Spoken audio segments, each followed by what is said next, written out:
Good morning, everybody. I did some early trading today, pre-market on AYRO on that break of $1. Ended up pushing really nicely up to 112. I didn't actually take this first break, I took the second one right here on the dip and got that push to 112. Best exits were at 110, I believe. Yeah, 110 and 108.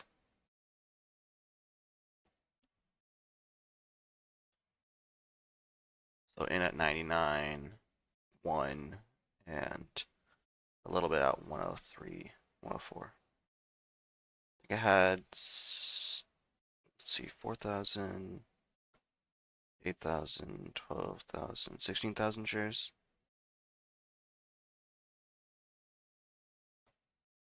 And the rest of them were just like 4,000 share scalps. These were all kind of break even though, as it got choppier.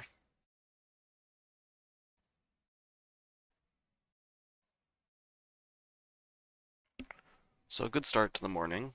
That's always nice.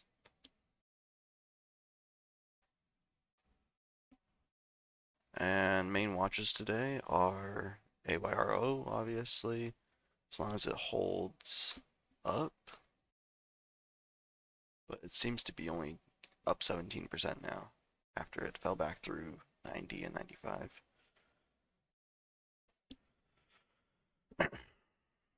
But so this might just be a short-lived pre-market pump. Anyway, other watches today, main watches are LAES from yesterday. It's up again. This is the one I did good on yesterday. Just scalping it here, but hopefully we have an extended move today, as we are now way above the 200 DMA on the daily, and then this is yesterday's daily high. So we'll see how it goes here today. And then also we have Burrow pre-market, which is one I've traded in the past as well. And it's not the most exciting. It moved from 35 to 55, back down to 40s. So we'll see how this one goes as well.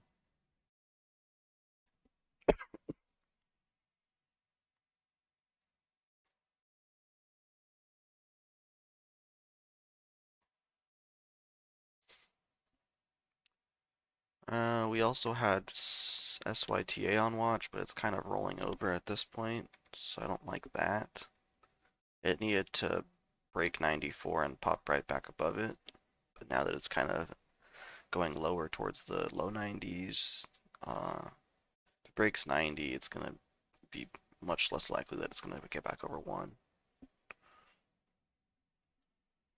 Let's see, other ones, CDT, this one's very low priced. I'd only trade it if it was actually giving a nice like 2-3 cent squeeze.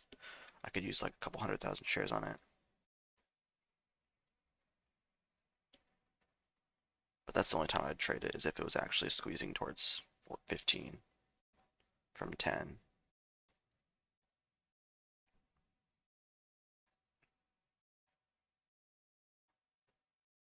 So we'll mark it out still. It'll just be on side watch to see if it starts curling. Because that's one I can use like 200,000 shares on, no problem, and each penny is $2,000.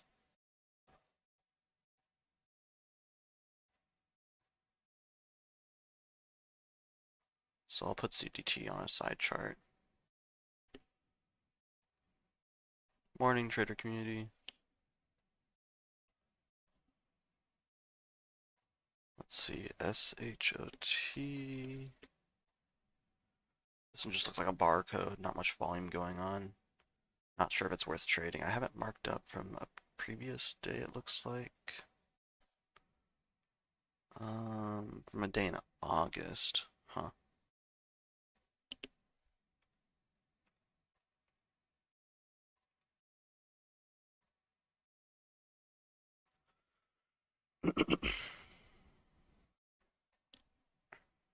SHOT, yeah, doesn't look that good. It's up 15%, but with really no volume. million shares of volume with a float of 41 million. It's not going anywhere.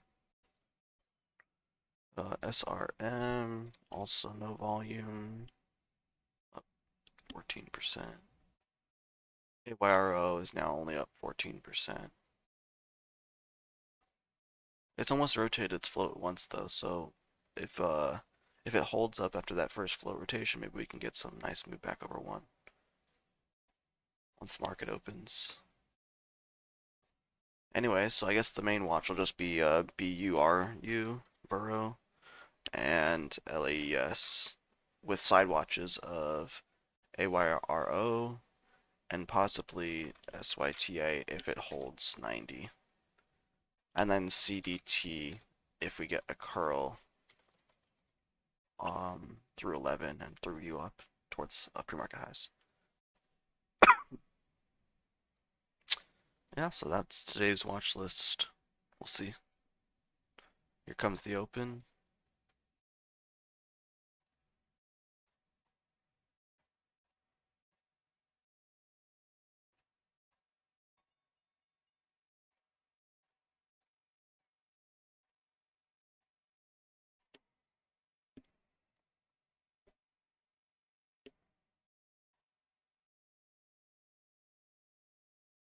Big sellers on lays. It's pushing up.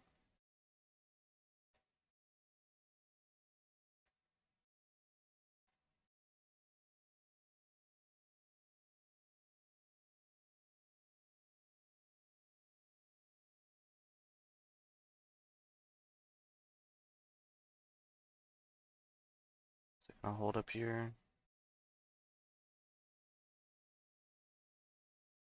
Oof. Got smoked there. Shit. 10-cent loss.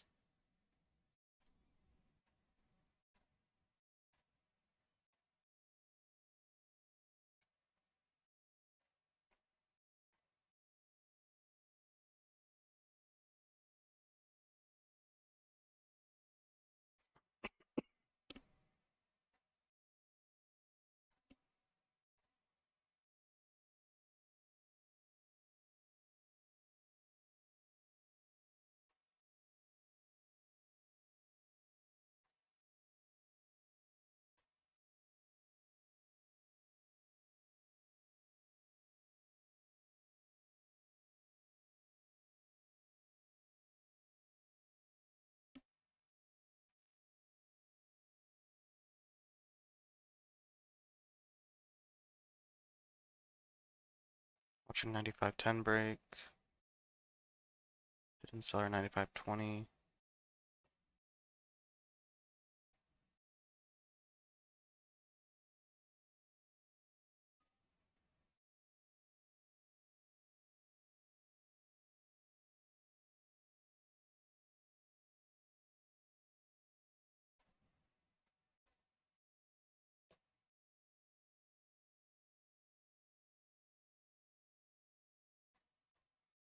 A loss there as well. AYRO doesn't like any orders higher than 8,000 shares.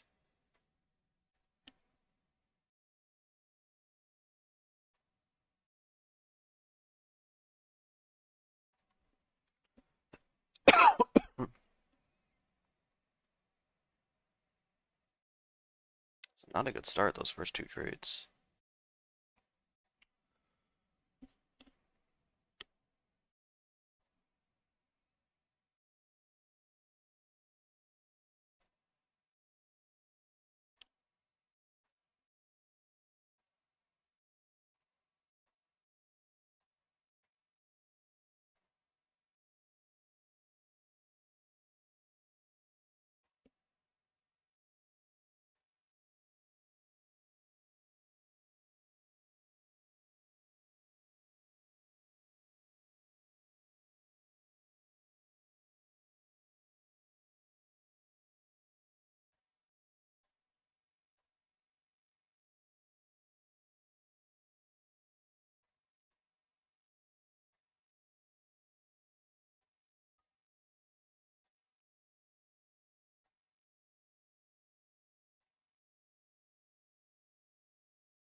believe it pulled all the way back to 70. What? I threw out market orders. Why are there limits?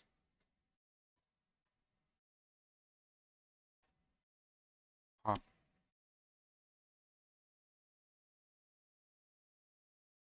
I thought I threw out market orders at 72.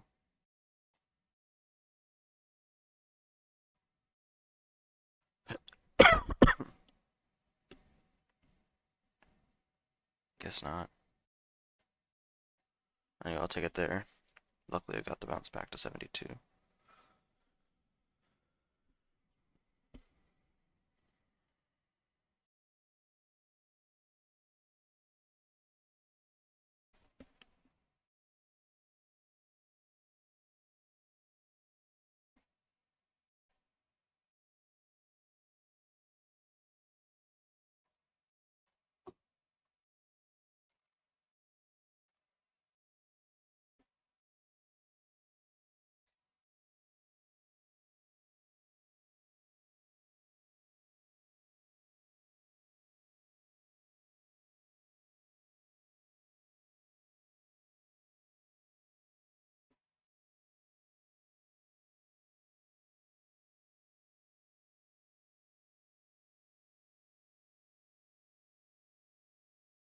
Watching 85 on A row.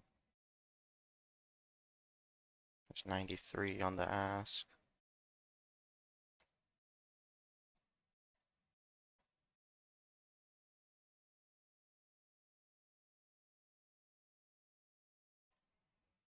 Take it off at the bid at 88. I don't think it's going to hold up there. If it does, we can always get back in.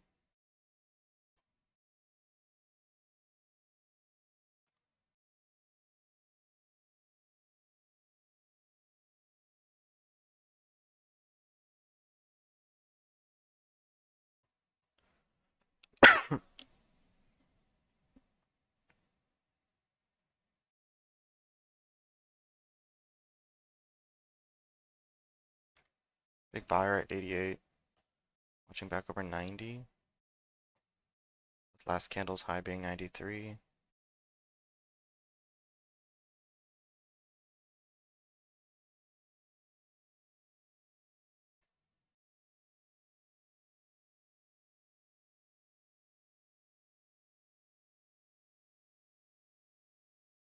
The ask is at 90. Watching for the bid to come up to 89.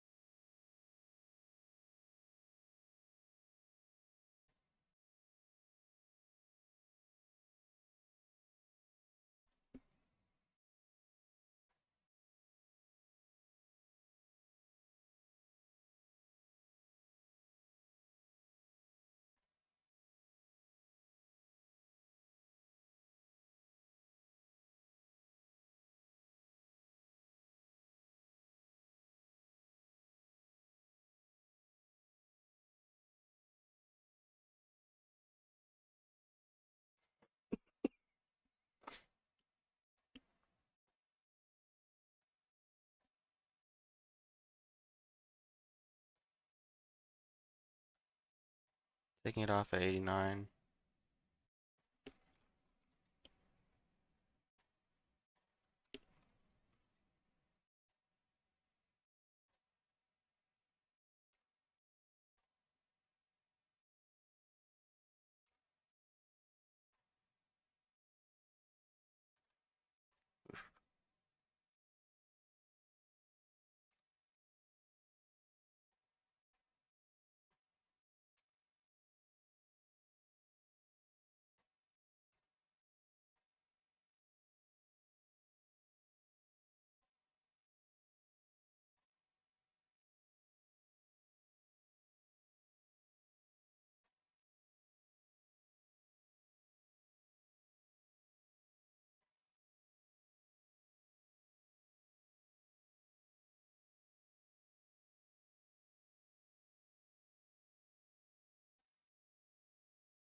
See if TRUG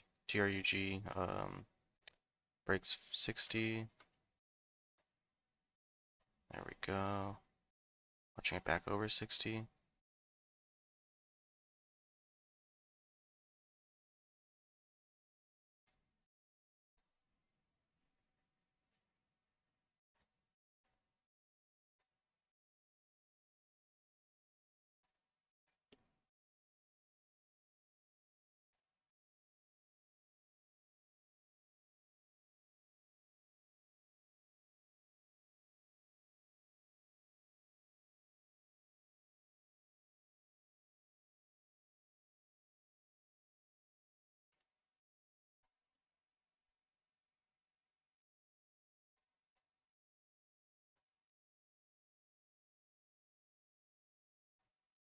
Small seller at 63. Can we hold?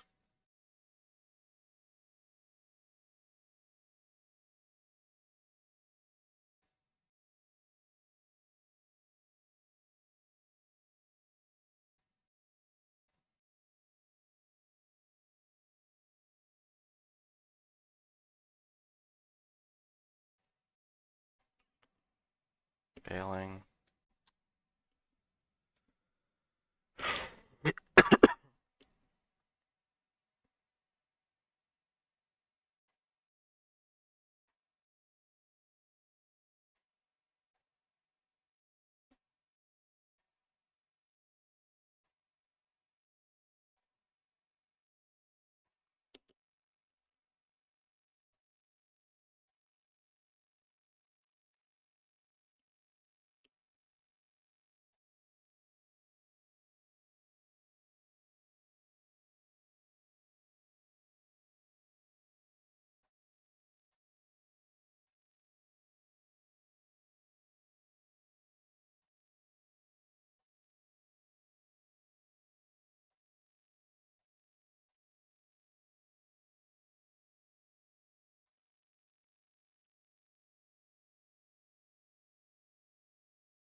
Alright, we got some profit there on lays. Let me just give it right back. Next trade. Fuck, man. It's whipping around way too much today.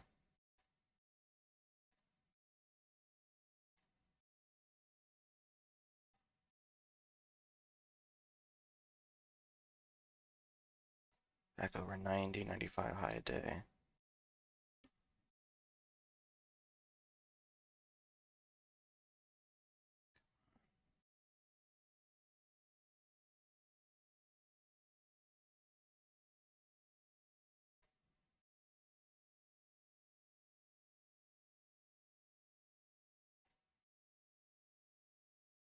This candle's about to go green at 93.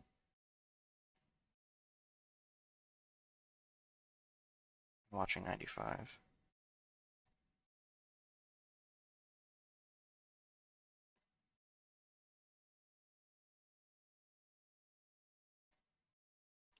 Took it off at 91.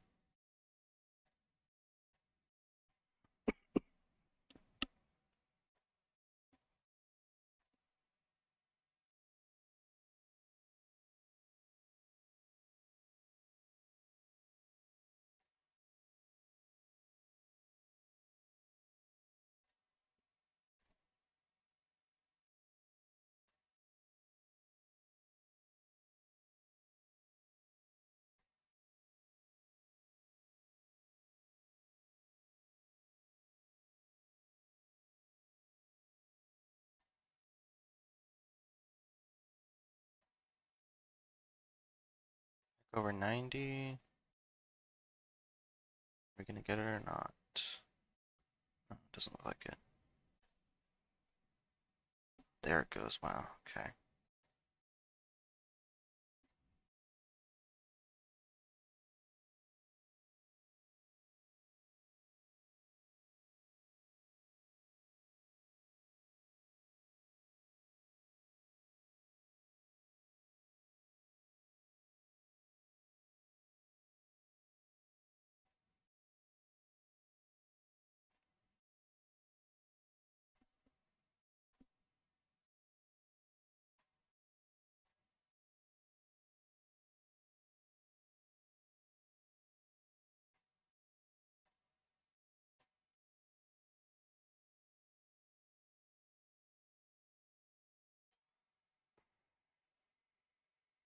Buyers stepping in at 90 or 87, watching back over 90, and 93 is resistance for 95 high day break.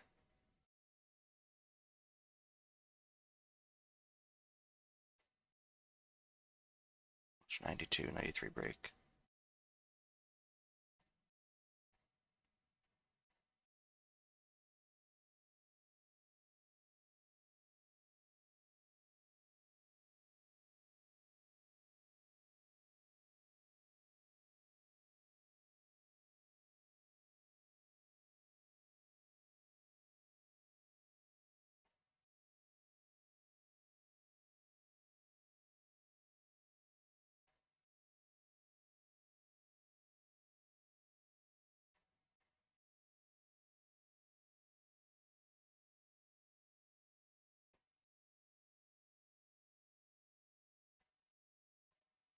Taking it out at 91 and 90. Big seller at 92.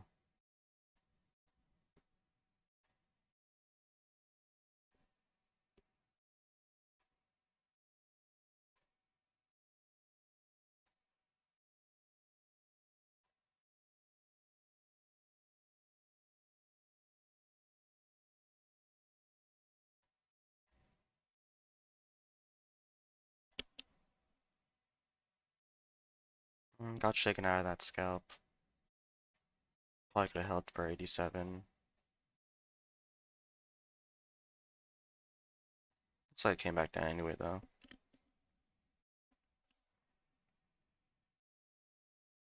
So AYRO is kind of just selling off. It's down 10% on the day now from yesterday's close. No good at all. I'm glad we caught that second bounce though. That was nice.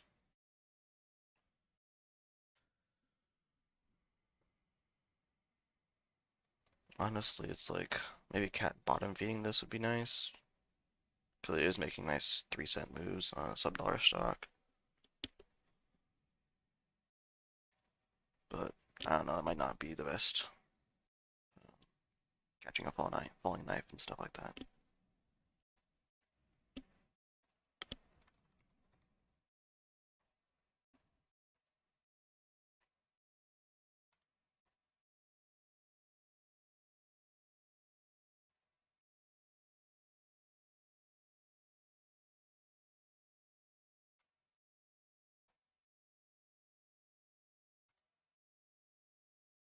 A little bit of slippage there. 90 or 62 fill versus 61.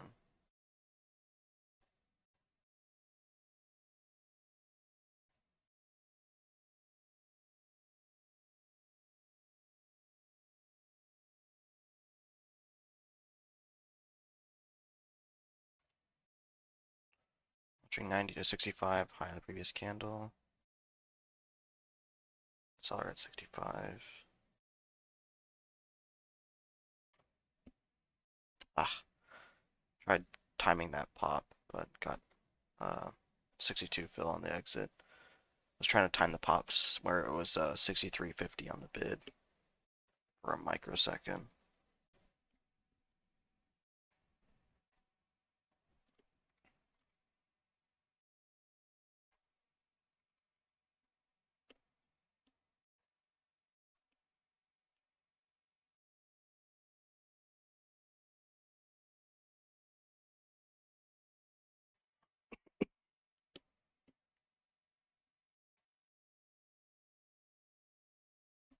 Let's see.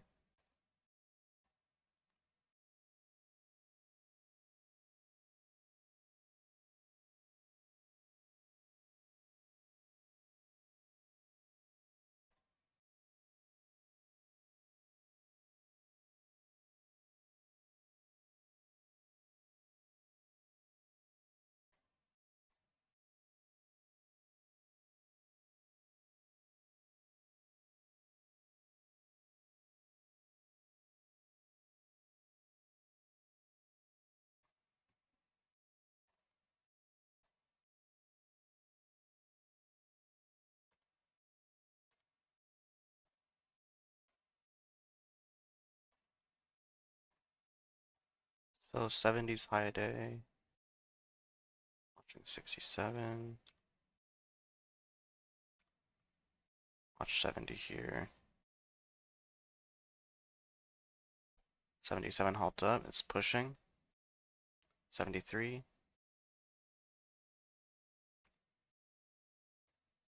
Watching 70.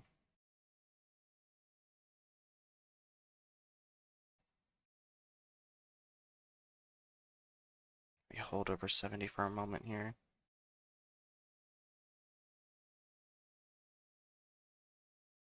71 on the ask. There we go. 75 there.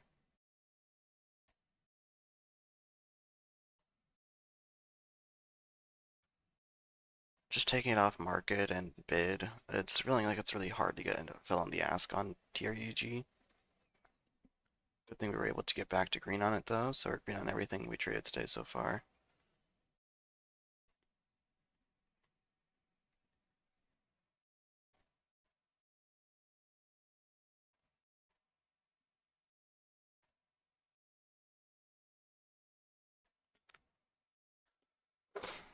So the market's been a little bit slower these last couple of days, so I'm trying to reduce my order count so I'm not just building a bunch of fees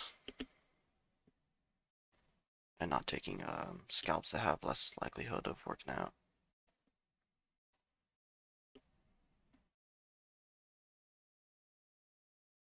So right here, we just got that high a day break, but we already retraced it back below 70. I'm not really looking to take this dip. I'm probably gonna wait till maybe the next candle breaks previous candle's low. So around 67, an entry maybe. If it does hold up though, we could look for another high day break with 82 being the halt up. We'll see here.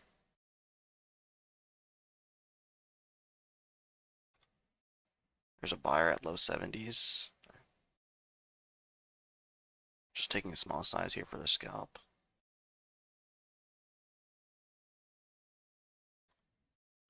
Out there at 73.50.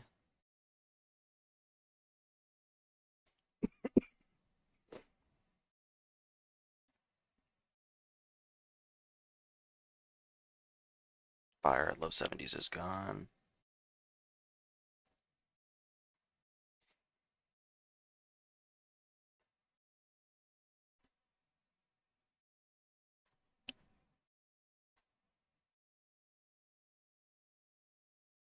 It's possible it goes here.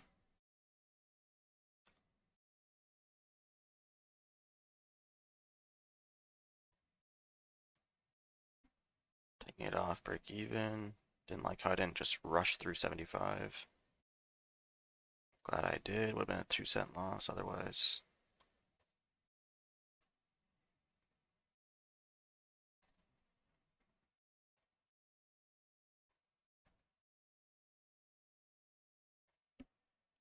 What's the float on TRUG? 3 million? Okay, so we already rotated float 3 times. There's the break of 75. Watching 78 break now.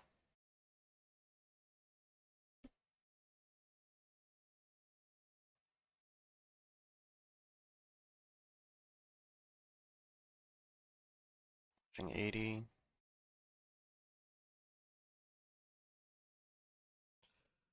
Oof. Don't like that.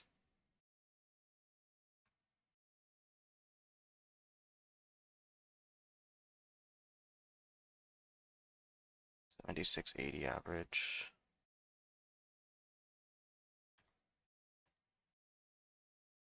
Taking some off as we get back to green on that trade. Don't want to risk it on this market.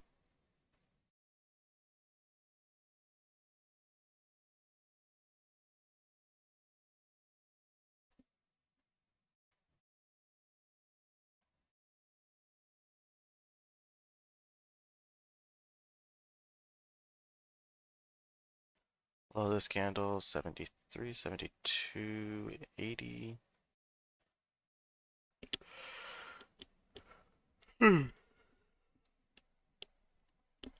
This thing's giving us a lot of range, but I'm only up 1,000 on it because I'm being really risk adverse on it.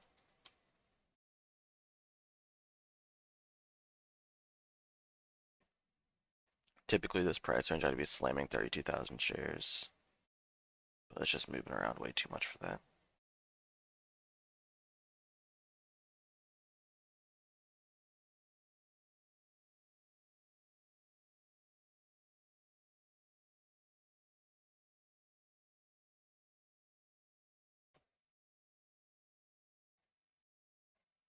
Yeah, and if you miss the dip on it, you can't get in high.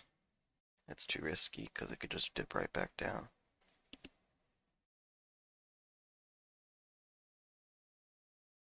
Like buying here would be not good because you could just instantly get a 2-cent loss. You'd want to wait to either buy as it breaks the low of the last candle, or if you're buying a breakout, you can buy right at the breakout, but you have to be ready to sell instantly.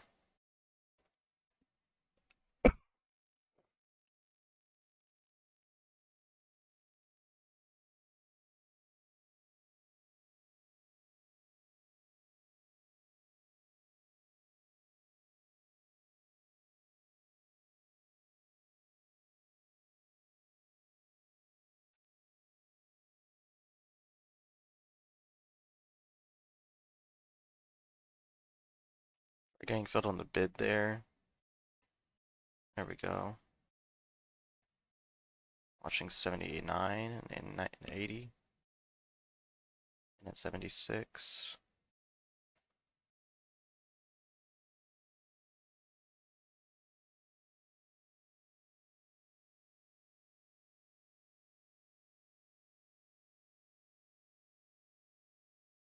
Watching 80.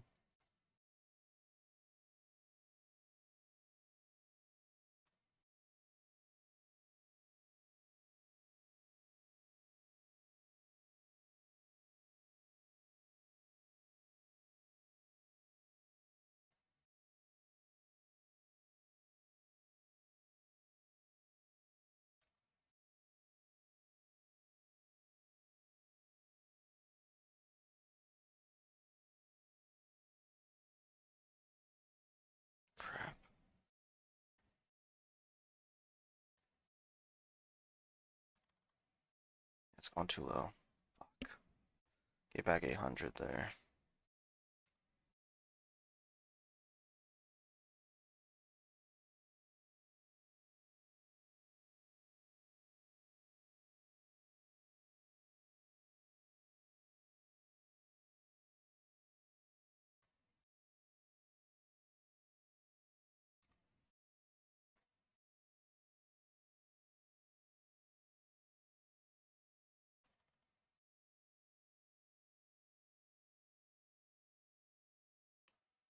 Yeah, the candle's too big, red.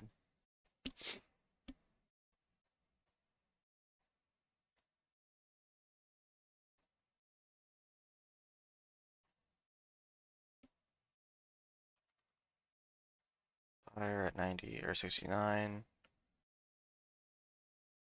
Got eaten up. Gonna get out. Alright, so gave back pretty much 1,000 on that one. Yeah, because I was up over 1,000 on it. That sucks.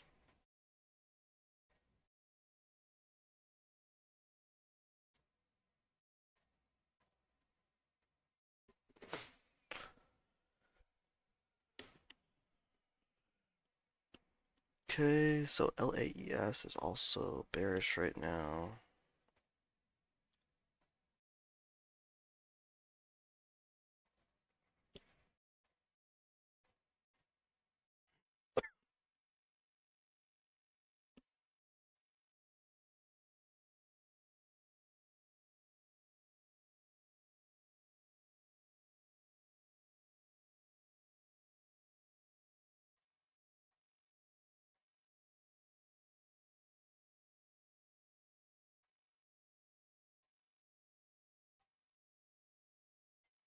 Let me get back over 60 on Lays.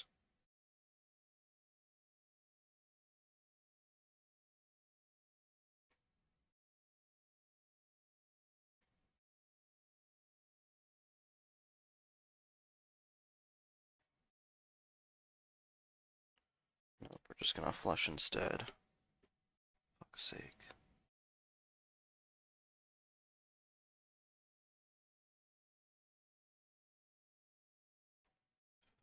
Man.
Looks like Burrow's also sold off.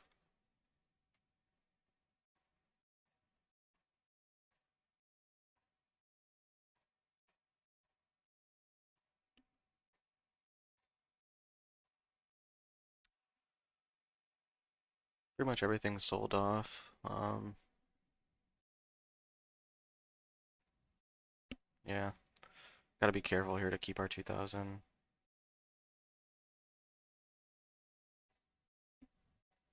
Not much to gain it back on.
Solid trade there on Trug. LAES is making a comeback as well. 68 is VWAP.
Watching 68 seller on Trug.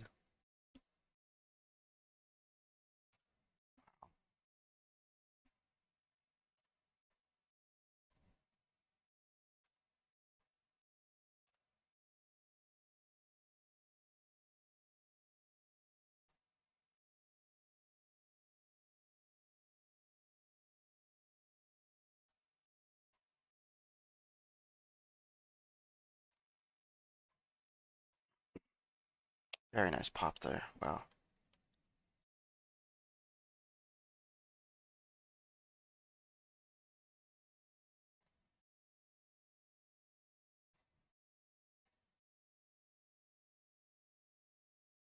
Bit of a high entry here.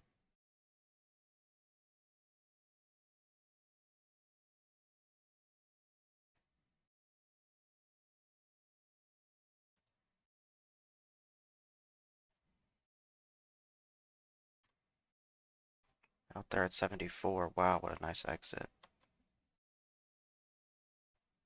Okay, we're starting to get somewhere on Trug.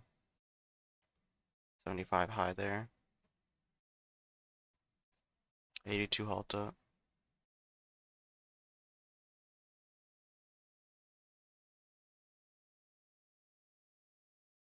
Now I just got two really good trades in a row. I don't want to back off the pedal, but I don't want to push it too hard either. So we'll try and take 8,000 share scalps. And we'll add if we can get a good starter position.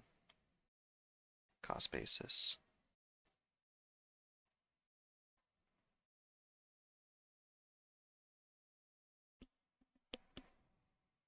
Oh, wait.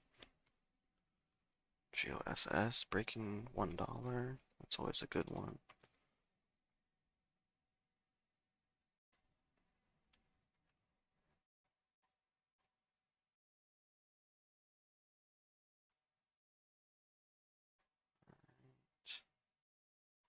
At 98.30, watching 99. GOSS. And the break over 1.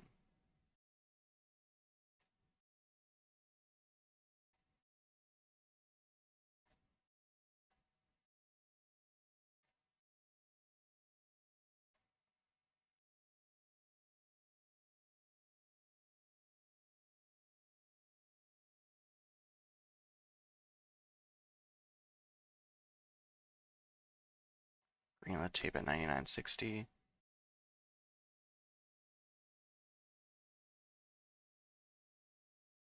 Might be reversing. Get one last chance here. Or I have to cut it.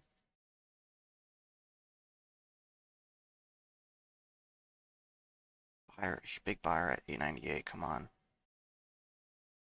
Come on, break a 1.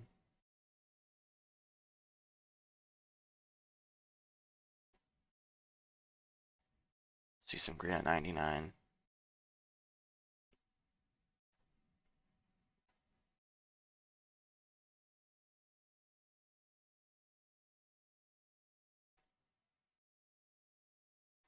I'm gonna miss the halt on shrug, aren't I?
That was a mistake right there on Goss.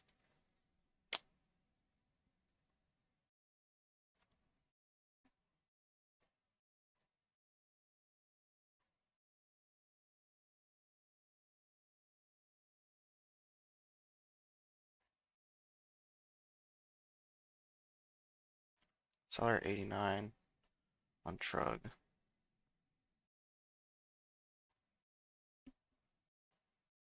Or 79.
Watching 101 break, high day.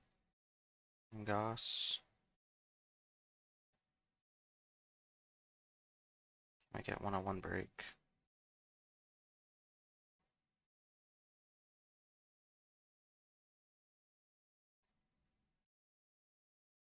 There's 102.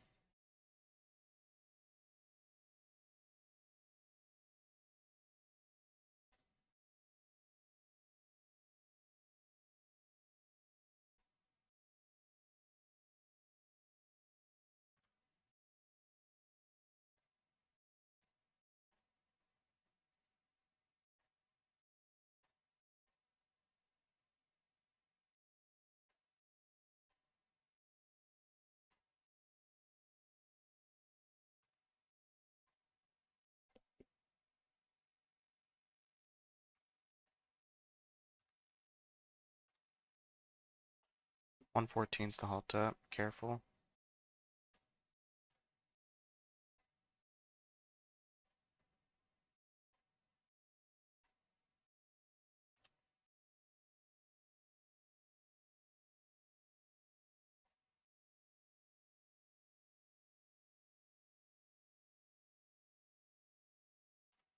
Seller at 104.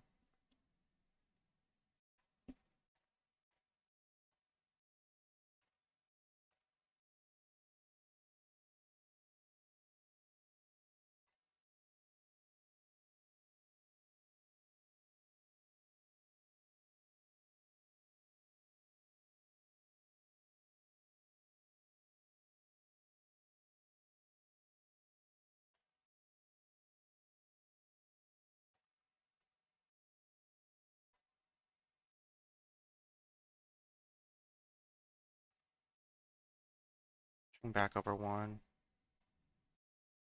Good entry here at 98. Can get back over 102. That's seller at 104. We could test.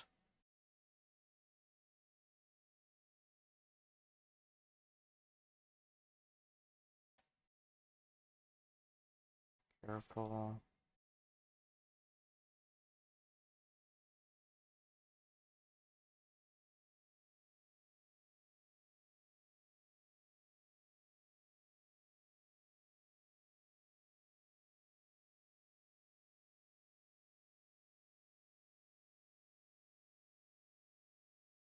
Watching 102 still. Out there at 1 on the bid. Wasn't fond of the red on the tape.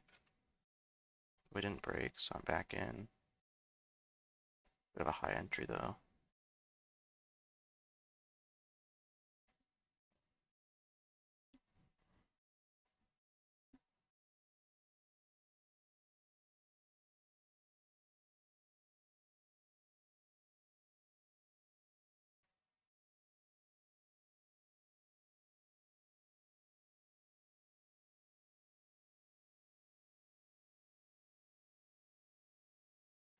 I take it off break even.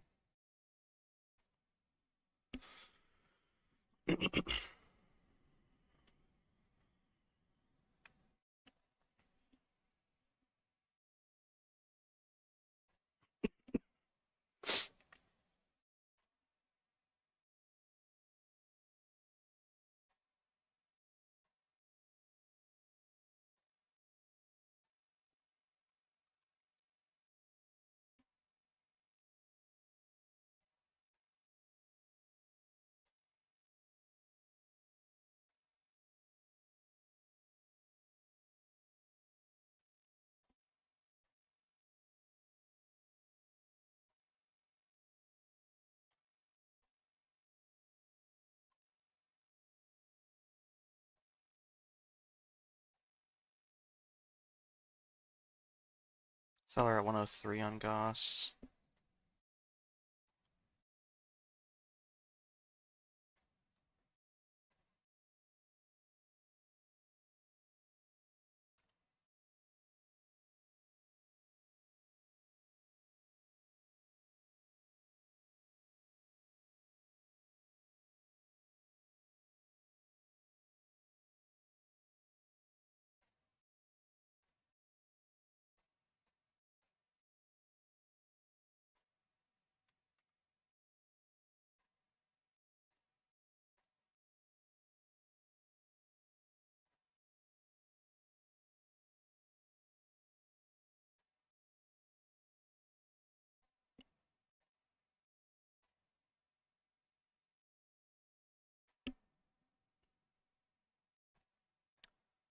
So still seller at 102. Watch the dip back through 1.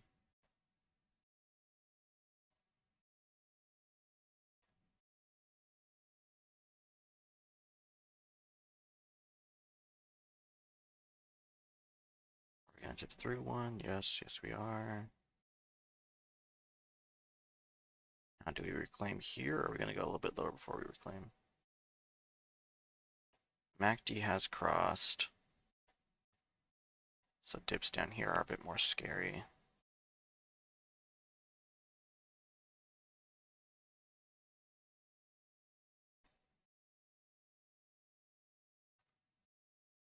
Hidden seller at 99, I believe. Broke it.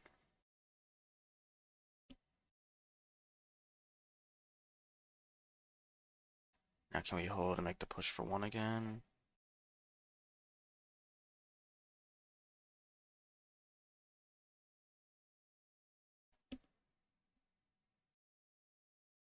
I'm gonna take it off. It's not really making the push.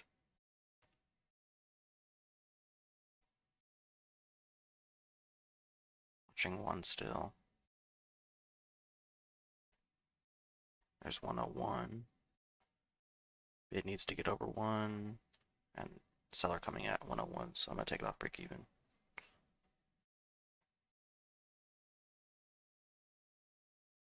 The reason I'm being more shaky here is because the MACD is crossed. Dips aren't gonna sustain as well. And there's more likelihood for flushes, so just making sure I get out where I can.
Volume slowing down here as well as that MACD crosses.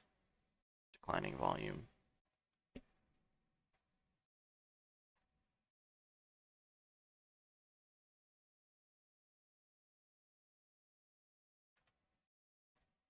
Bit of a late fill there at 101.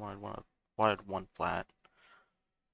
We'll see if we get that 103 test. Yeah, because of the late fill, I just take it off break even here if I want to.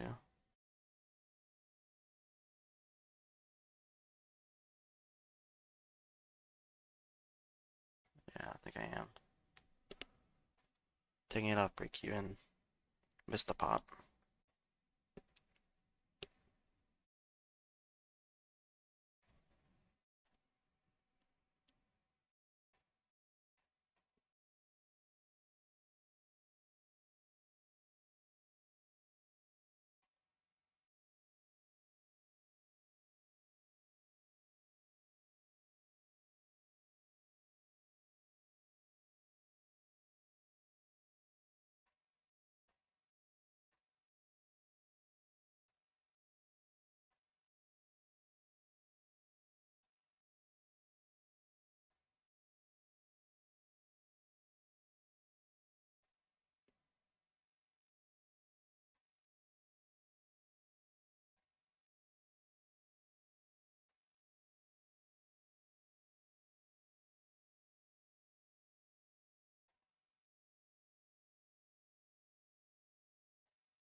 Big seller at 69 on lays.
Break even trade on GOEV.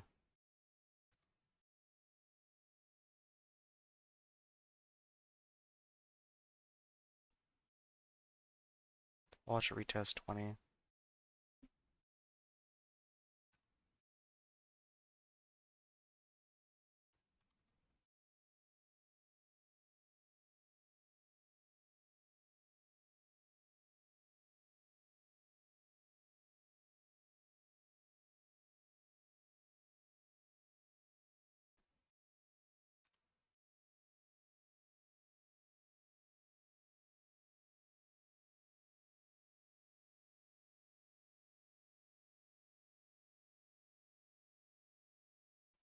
Watching 21.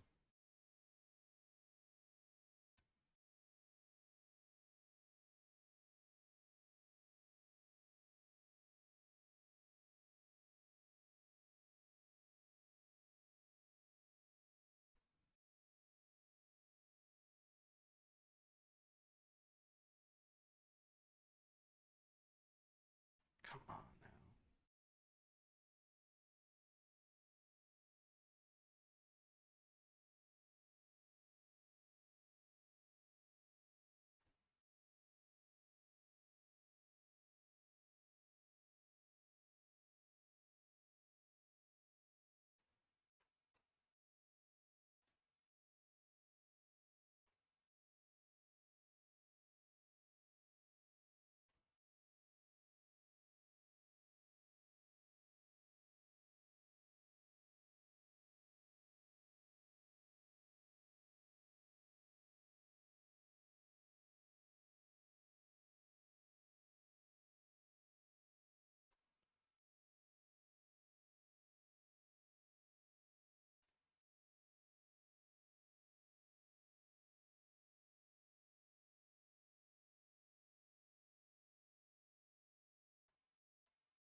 Taking it off for another kind of break-even trade.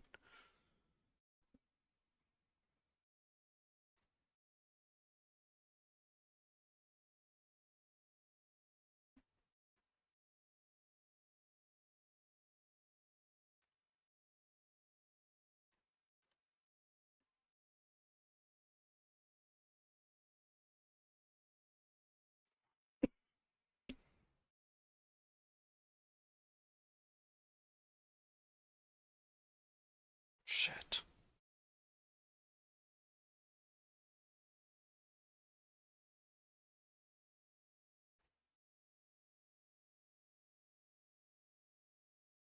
$20.60 high the previous candle.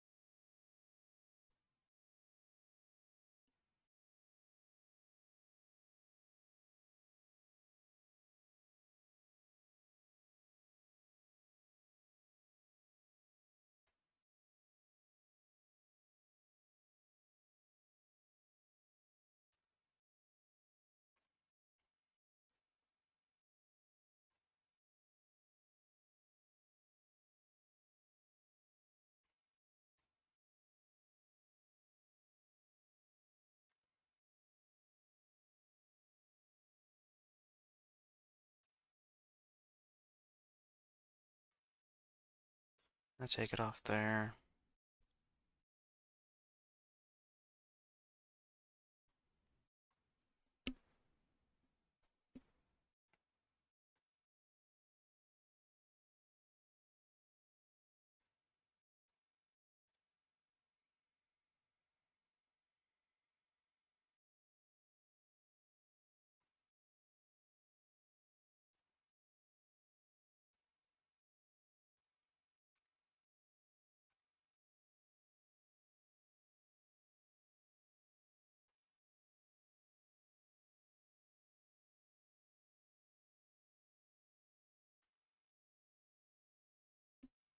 Taking a loss there.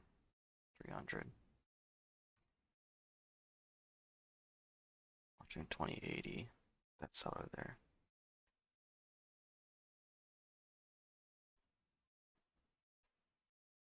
Watching 2150. Push 2150 here. It's trying. There we go, there we go.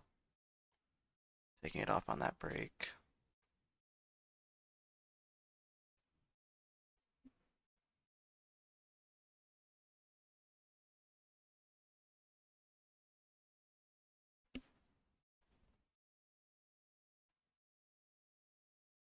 I'm not gonna take the 22 break, I don't think. It's a little extended. Wow, a whole penny.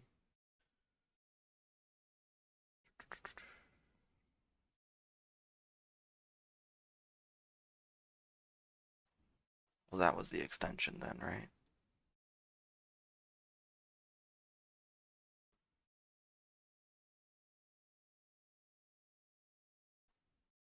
So we'll get a little pullback.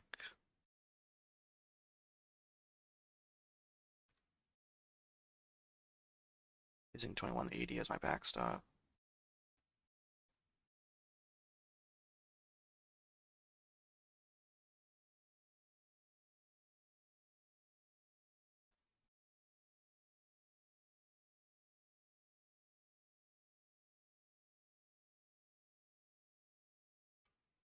Taking it off there as it breaks over 23. Solid win there on smaller size.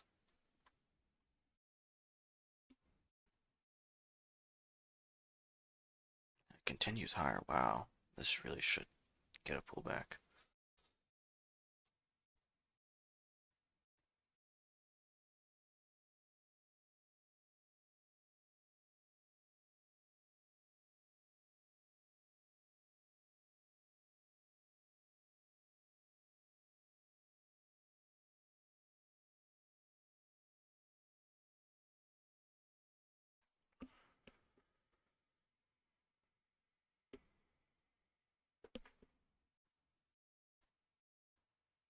2380 highs.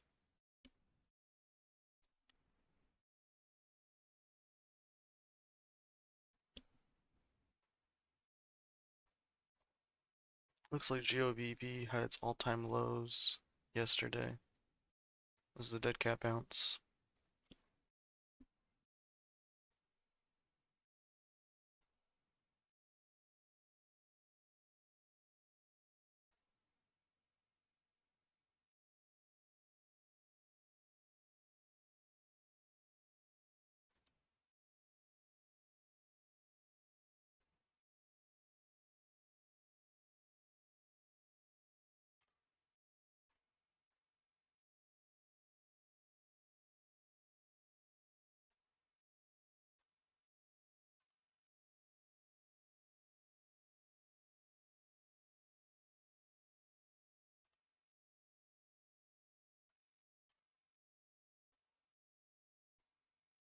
Taking a few smaller losses there.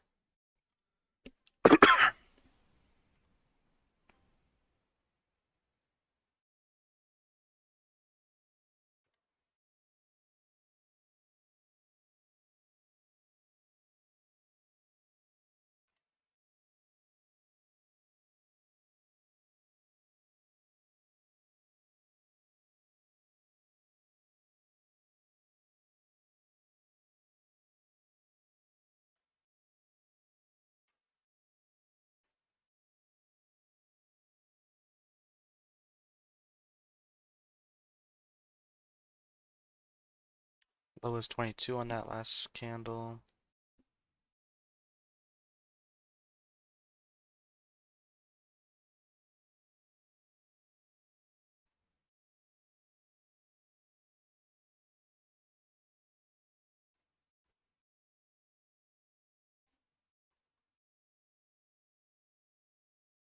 Big seller at 2270. 500,000 shares. Popped up on the level 2 for a moment.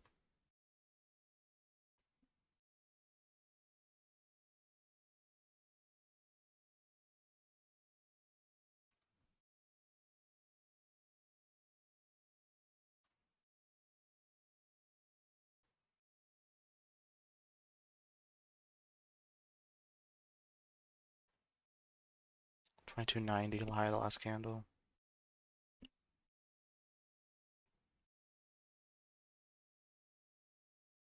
Oh, there's that seller. I should have sold as we popped up, because not many people had seen it yet.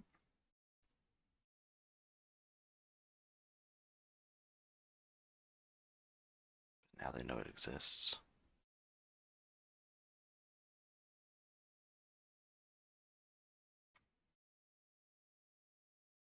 Yeah, taking it off for a small win.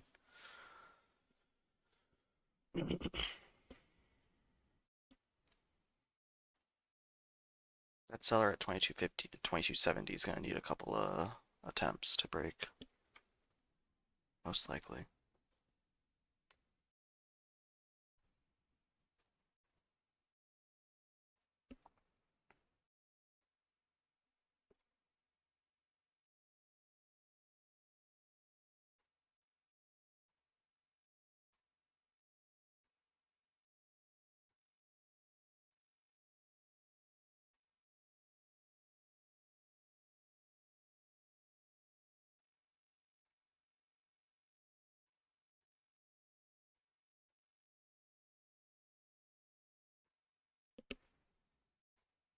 Wow, do we break? I wasn't looking.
Okay, get back 400 there.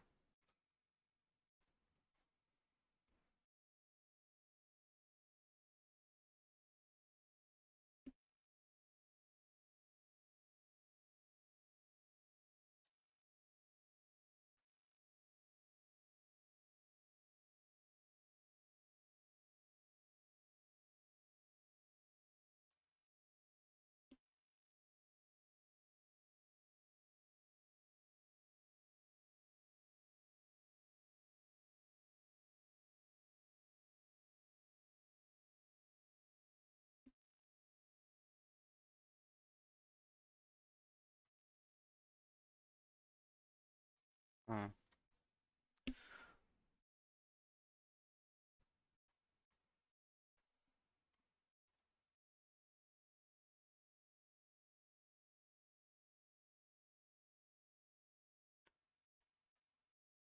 Pretty extended pullback here. Still have room to the VWAP at 1960s though. Load this candle 2030, 2150.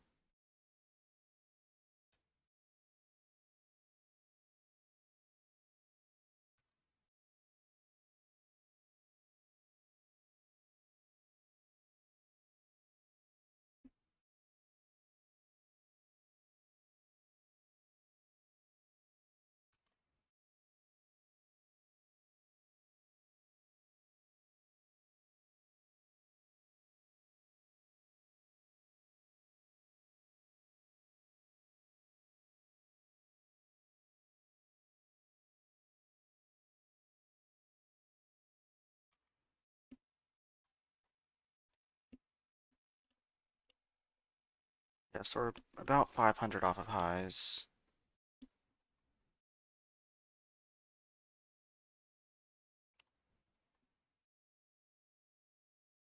Getting a small pushback up here.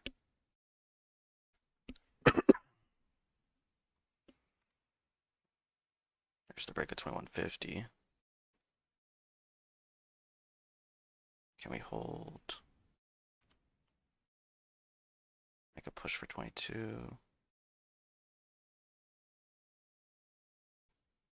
Come on.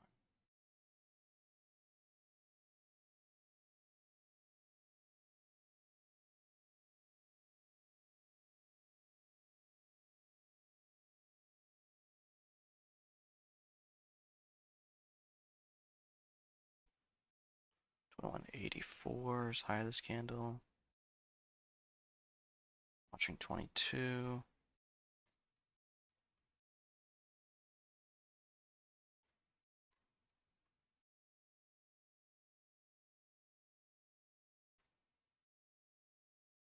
Getting chopped around here.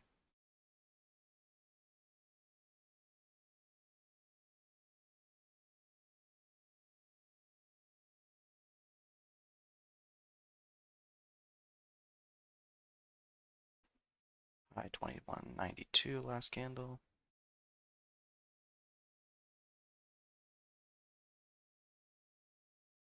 Watching 22. There's 97. There's the break. Did we hold? Watch the push. High 22s is that resistance spot that we failed at last time. Watch high 22s.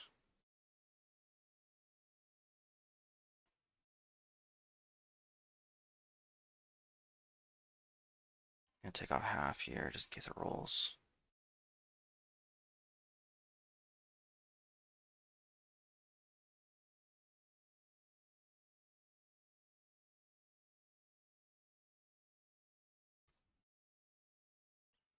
Watch 2250.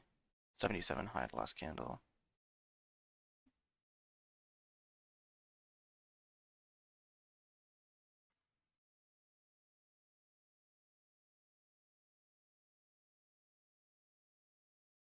Watching. Taking it off at 87. 93 was the last resistance spot right there. And then 24.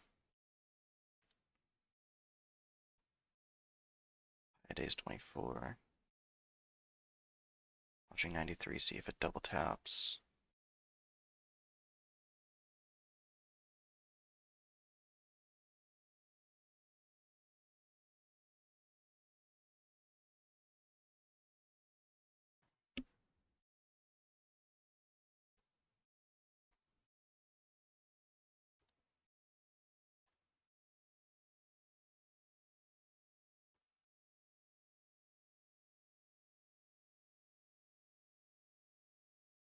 Watching 93. Seller at 2280. Broke it. Watch 93 for the pull away.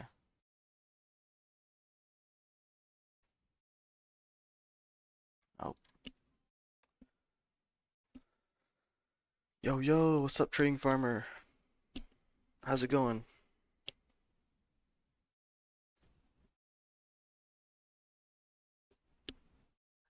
How's it going, T-Rex trades?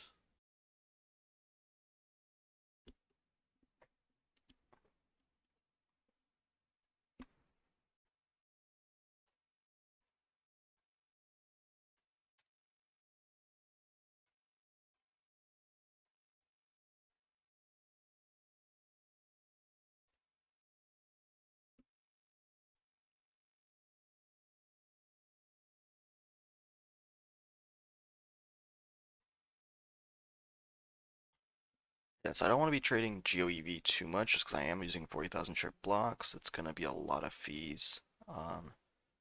Just from trading GOEV, we've gone from 300 in fees to almost 600 just these last 20 minutes.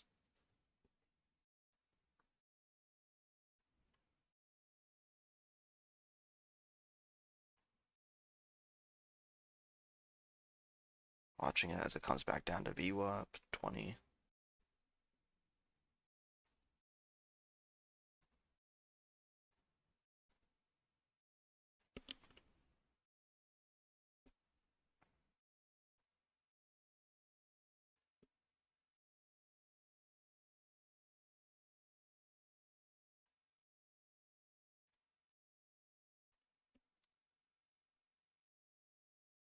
22 is the high of that previous candle.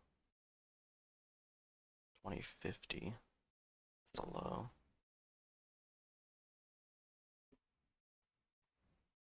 Let's also mark out this low.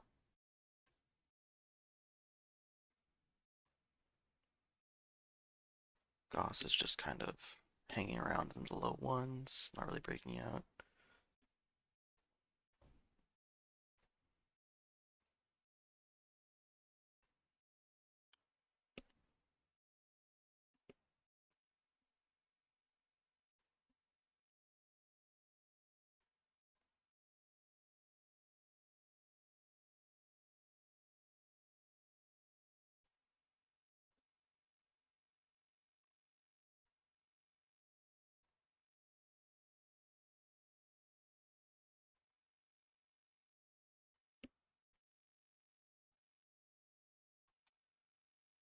Might be slowing down here on GOEV.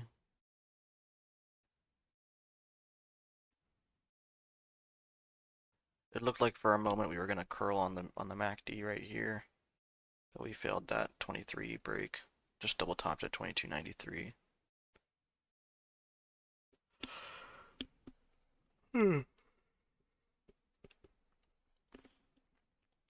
5-minute chart. That second candle, second red candle looks pretty ugly.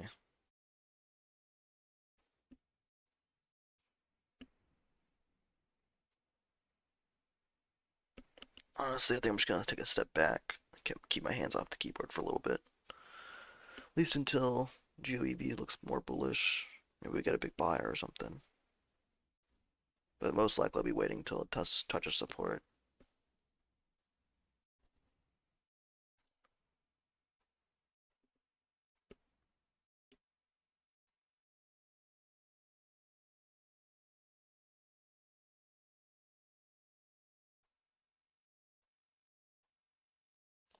Either way, I'm liking the action more today than yesterday. Yesterday just felt like everything was moving so slow. Like it was completely dead by this time yesterday. At least we still have a few that are above view up right now. LAES is pushing its pivot again.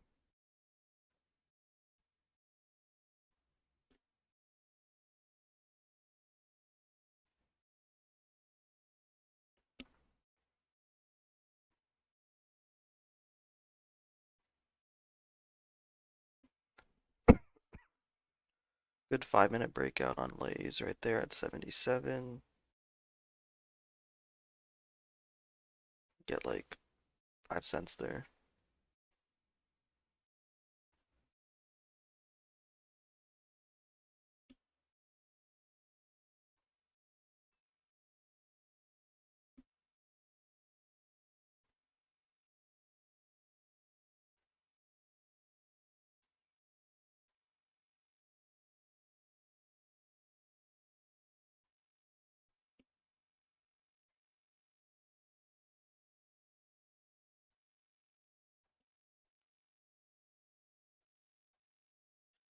There's 2150 on GOEV.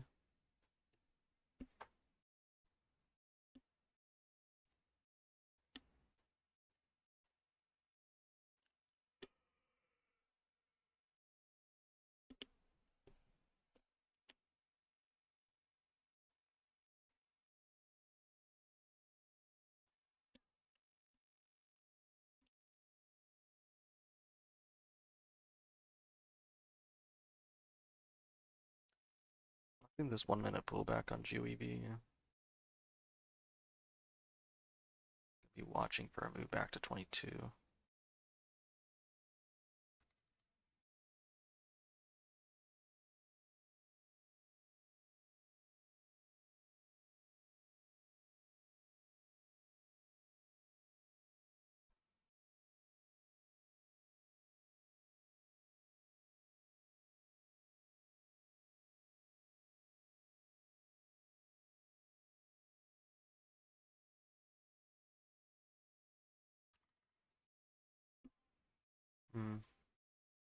Didn't work out.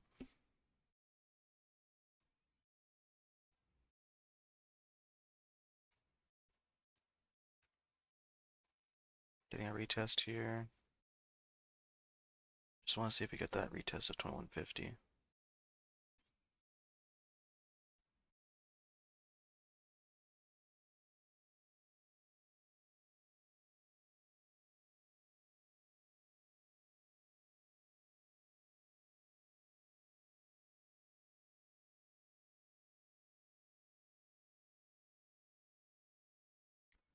And watching 22.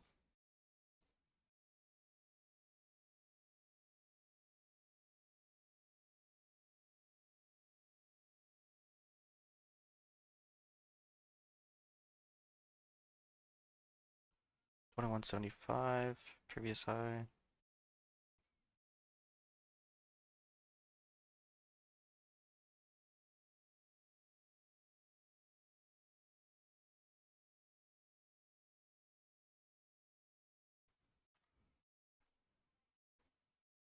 And watching 22.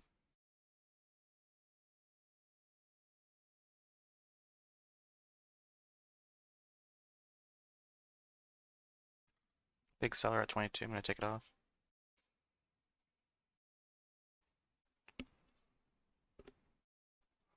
Yeah,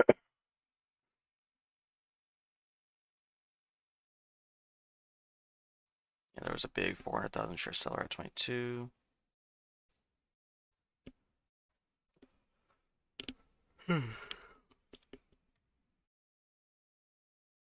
Starting to get eaten up though, so I'm taking a starter.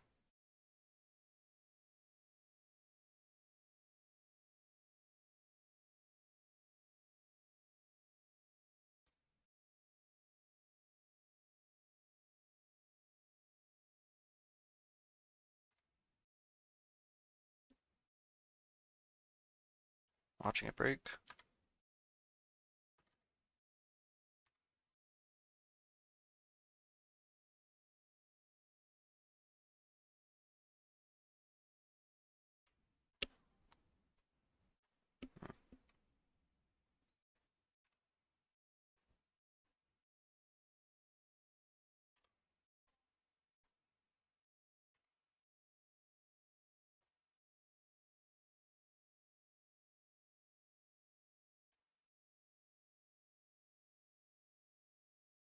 Seller at 2180, I think.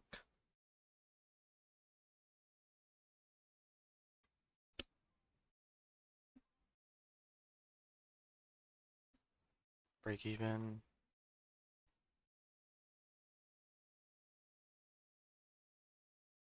So it broke by a little bit, that 22 level. Then got some, it just kind of like, the volume just halted, kind of, around 2208. So it ended up being a big volume red candle, just as we were about to curl the MACD. Unfortunate.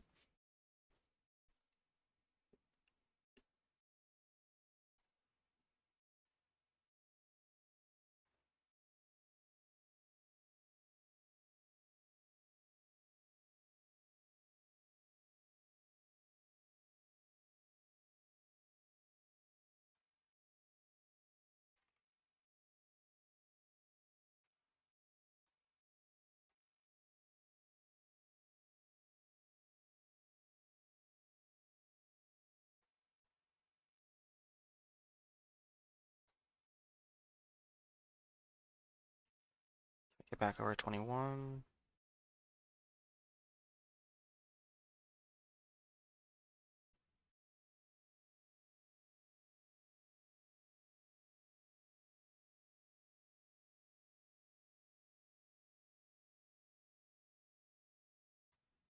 Wow.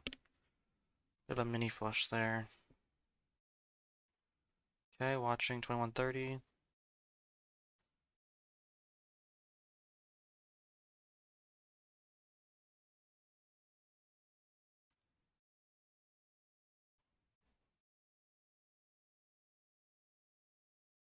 And now watching 21 for a possible add.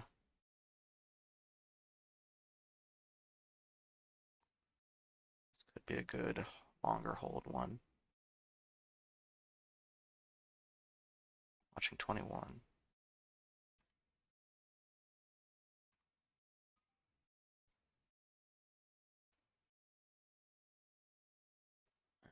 Now we're going to watch 22, 2208.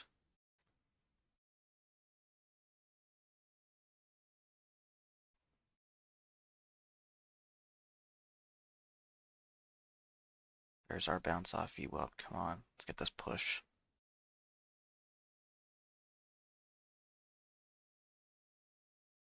Sellers at 22.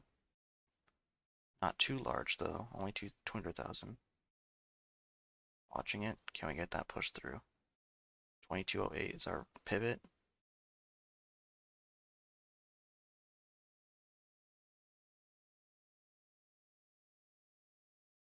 Good, now watching 23. 2293, remember that's our pivot. 2293. Gotta get 2250 first.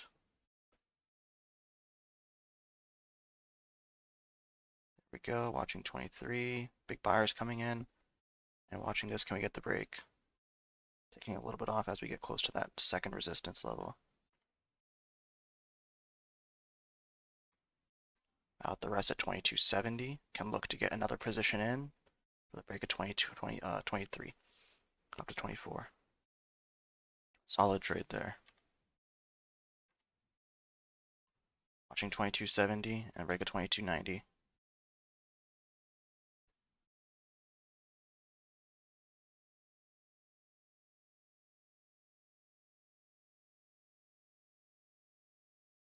Having to cut it here for a small loss.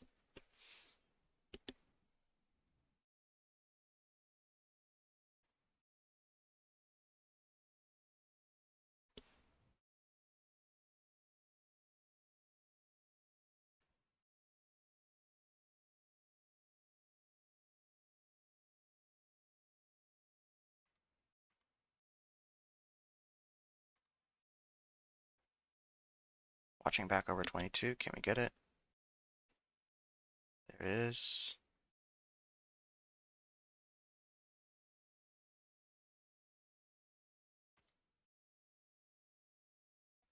Watching 2220 and 2250.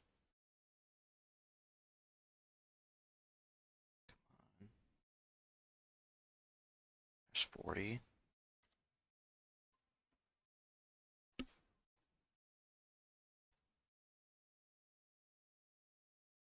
Don't you flush on me, boy.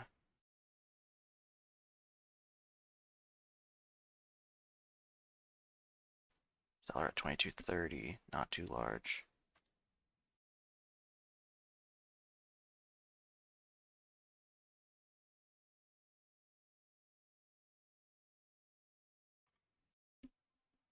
It's feeling sketchy here now. Took it out at 22.12.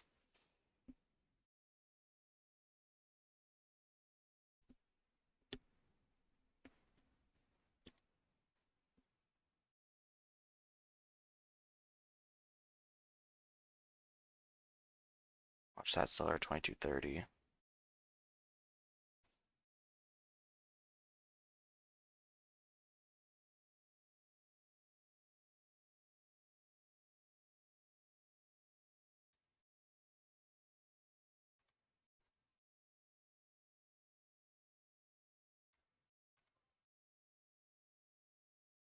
$22.50. Come on. Push through. Watching 23. Push through, come on. 22.90.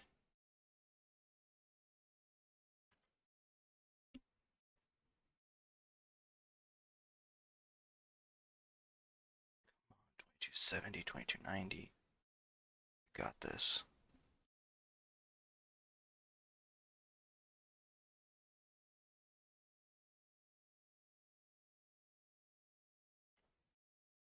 Watching that 22.93. We broke it for a moment. I don't trust it anymore. We broke it for a moment. We didn't push 23 though. Took it out at 22.80.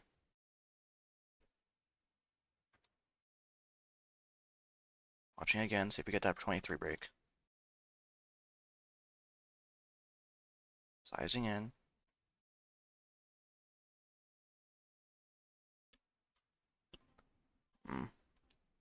Out there at 22.50.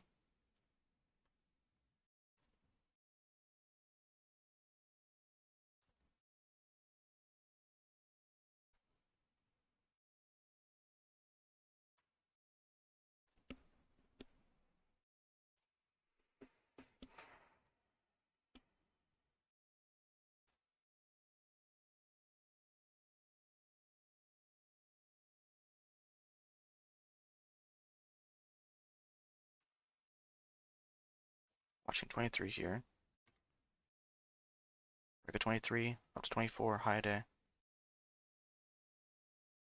Come on, 23.50. Not getting it, taking it off.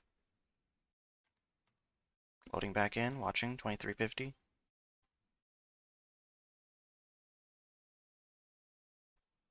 $23.30 is the high of this candle. Watching 23.50 and that break towards high day.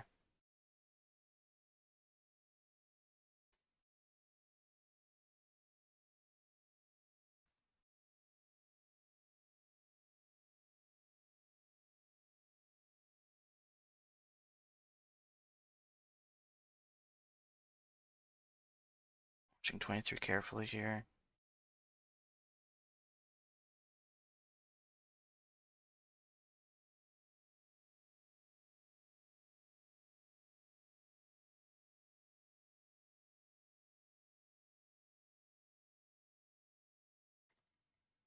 Gonna have to cut it. It's too much size for that much pullback. Can I get back? How should I get back? I don't know. Half a penny on 1,600, about 800 bucks. Yeah, about 1,000.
Getting back about 1,500 off the top.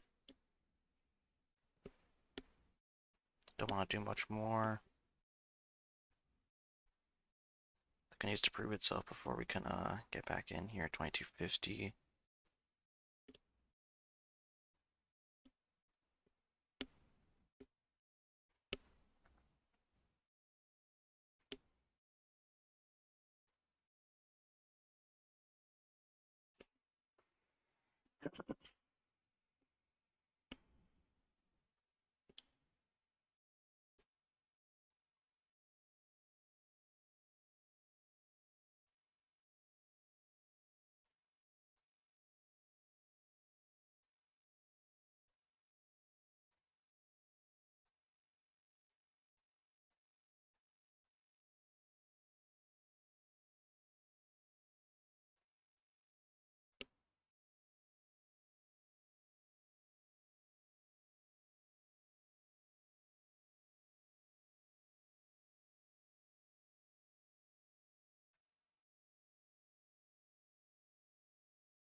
Watching 2250 here.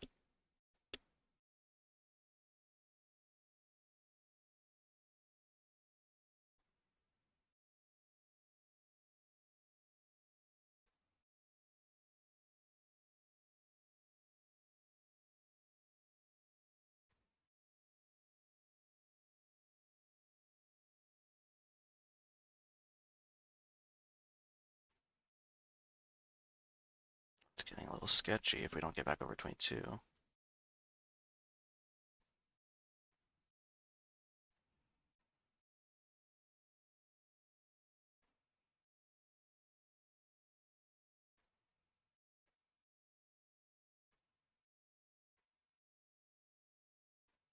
Watching that 2240 area. There we go, watching 2275 and 23.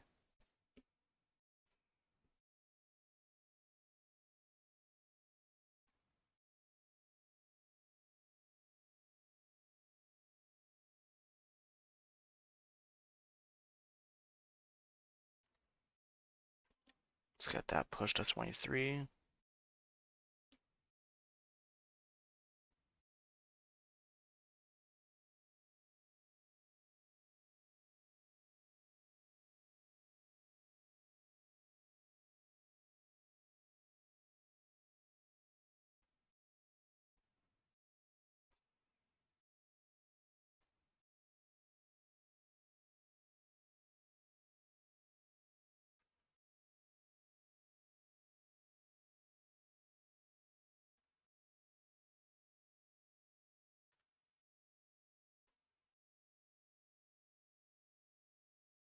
Twenty-three 30 is the next level.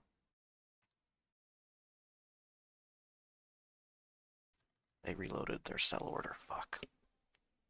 Took a loss on that ad.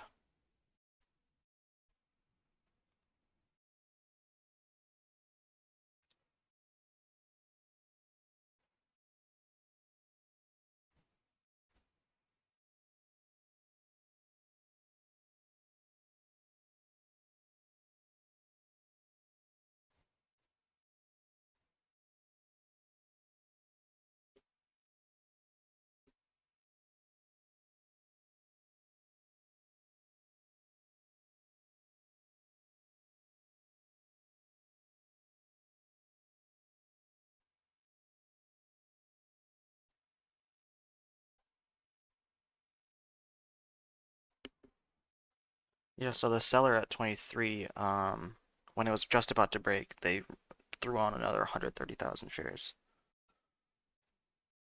So it falls basically false broke. It couldn't break.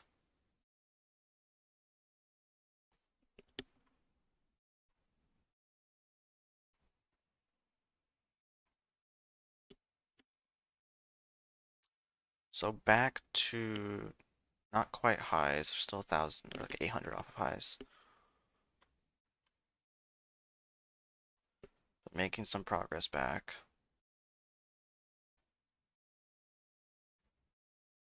MACD is back to being negative. It was only positive for a brief moment.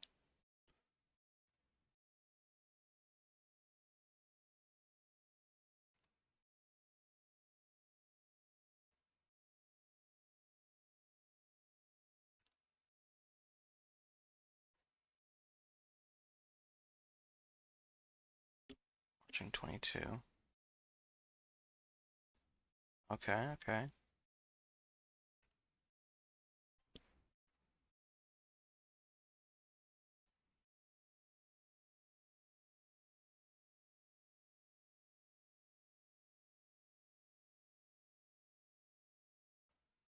The ad at 22.50 was a little aggressive, but we'll see if it happens. Here we go, 23, watching.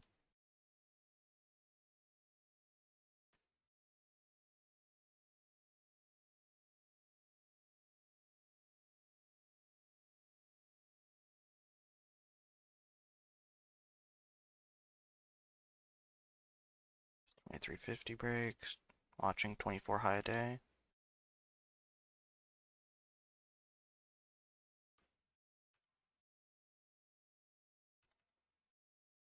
24 high a day watching.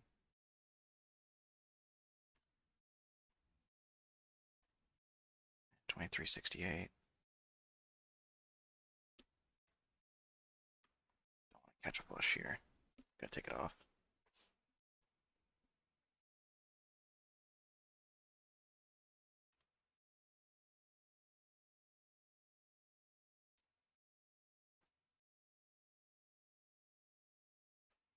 Watching for 24.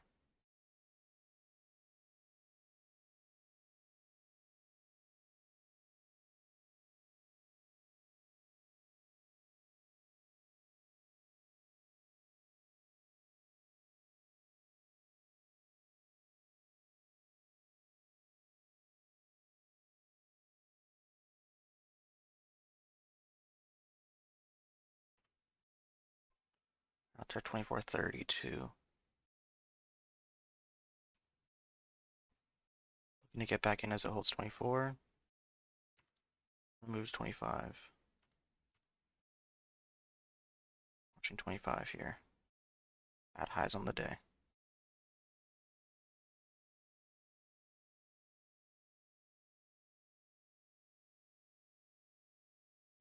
It's 24.88 high of the day.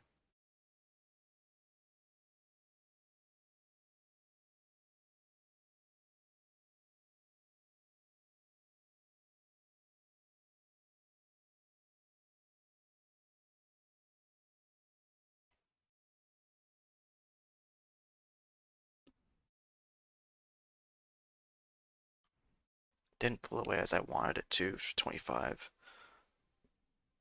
Still a nice trade. Just thought we would get a little bit more extension, that's why I loaded it up.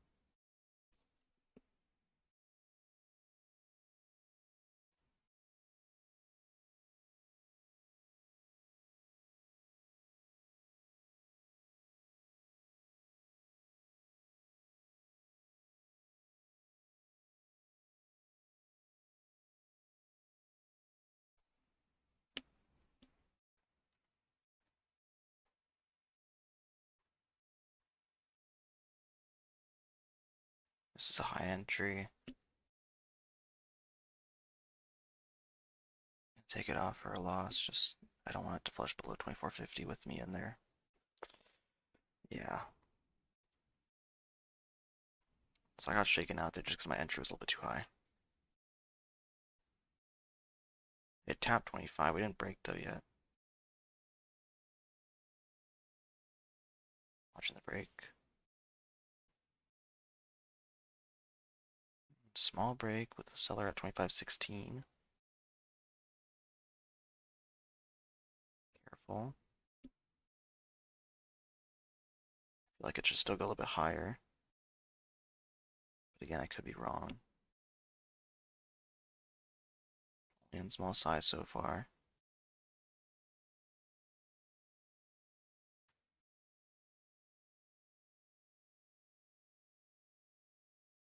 It's 25.30.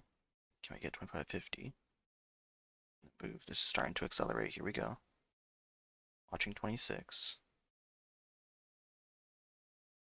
25.50, 25.60. Seller came in at 25.20. Okay,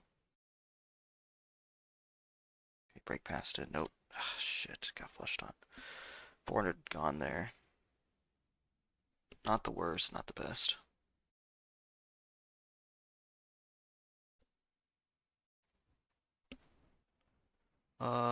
Trading Alien, the chart sometimes goes red on the background. It's whenever the MACD crosses. It's just like a small script that visually says the MACD is negative. So yeah, like on LES right here, it's flickering a lot, black and red, because it's keeps on changing from negative to positive MACD.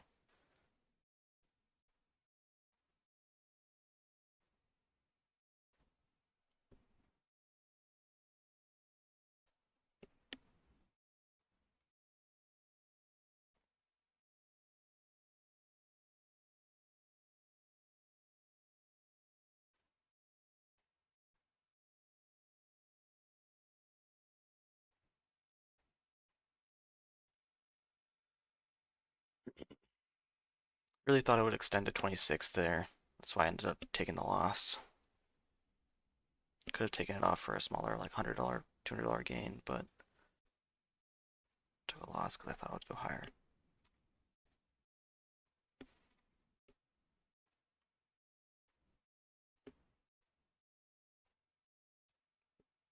Try to get a micro pullback here.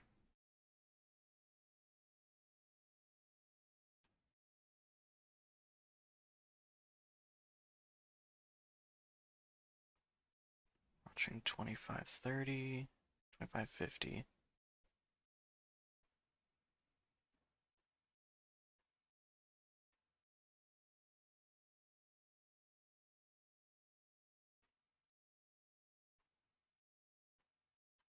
There's a buyer at 25.50.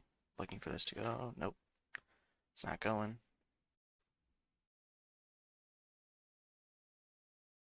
Trying one more time.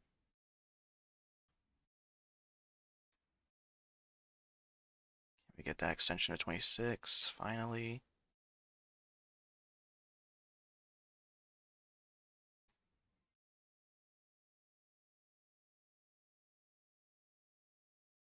Huge buyers coming in at 26.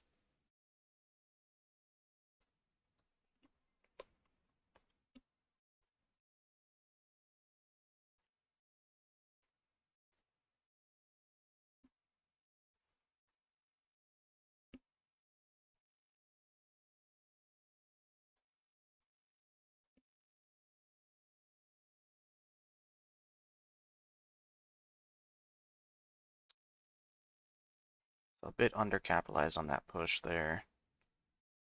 The second I saw that big buyer at 24 or 20, was it 26? I think it was 26.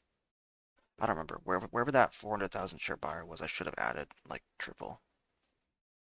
It's too big of a buyer not to add.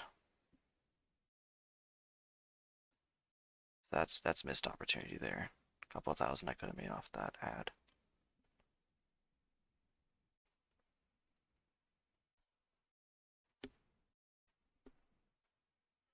That's the top and tail though. 29. And honestly, I don't know if it's gonna push much higher. We're getting late in the day.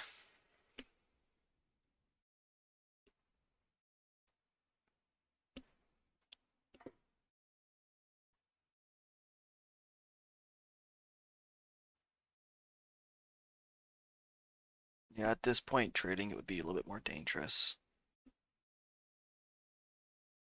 Hidden seller at 27 for a moment.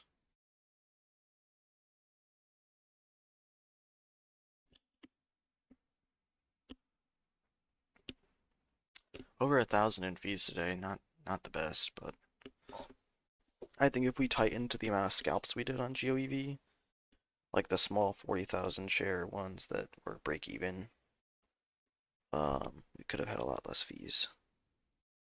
I believe 700 of my fees is from GOEV, but it's well worth it with a 10,000 in profit.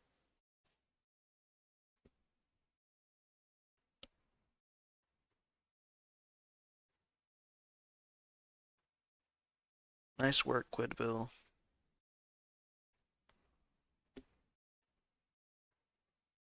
Um, I took a long break from streaming, but I'm testing it out again, seeing how I like it.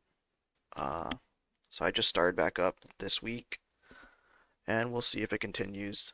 I'm most likely going to continue. I do find that it is nice having like that, um, just like an accountability partner, as in the chat, just being able to be like, hey, you're being an idiot today, kind of thing. Also, just trading in front of an audience kind of forces you to be a little bit smarter about what you're taking. Um, and then trading alien, how do you know how much you owe in fees? If you look up right up here, you can see this is a DOS Traders account, like where you can look at your amount that you're up. And so here is it realized profits, unrealized amount of shares today, and then SEC fees, and it says NASDAQ fees, but these are FINRA fees. The FINRA TAF fee. And if you don't have DOS, you can also check your fees just by going to Schwab's website, and you'll see how much you are. Yeah, Schwab will always tell you on the website how much you are up on the day net profit, not gross profit. So if you don't have DOS, you can always just go to the schwab.com for your net profit, and then just subtract the two numbers. How did I find GOEV this morning? It was on the high day scan.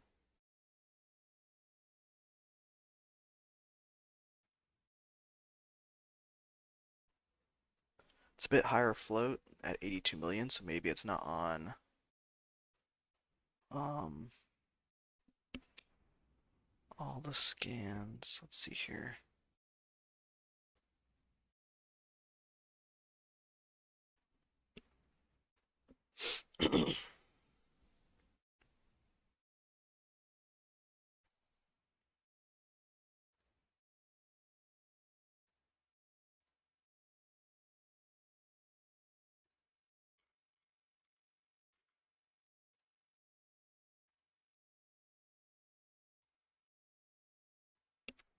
Yeah, so GOEV still moving up here. I think I'm not gonna trade though. I am very satisfied with the day, ending at highs in the day.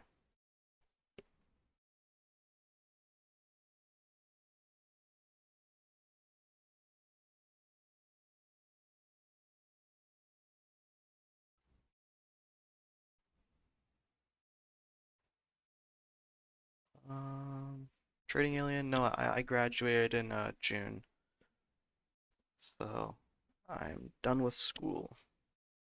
Got my degree, not using it, but at least I have it.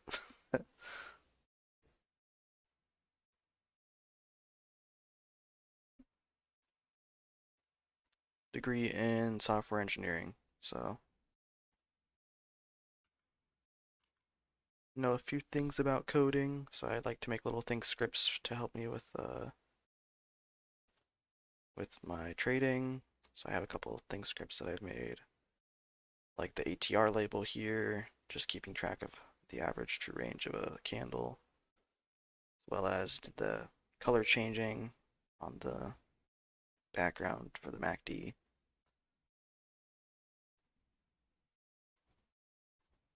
Yeah, I'm trading full time. I've been trading full time since beginning of 2023.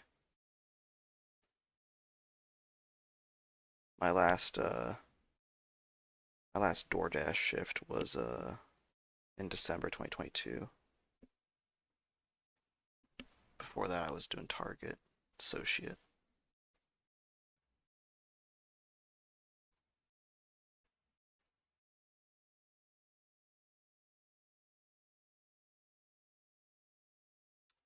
Bulletproof, where you able to see the 400,000 share buyer. You just see it on the level 2.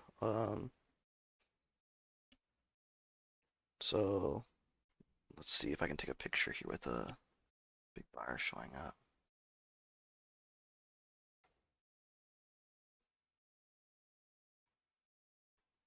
And then So yeah, like on the level 2, you'll see here is oops, not highlighter. You'll see that that's the seller's side and that's the buyer's side, right? So here there was a buyer that said 4,000, which because level 2 it cuts off 2 zeros. So like a 1 is equal to 100 right here. So this 4,000 was equal to 400,000 shares.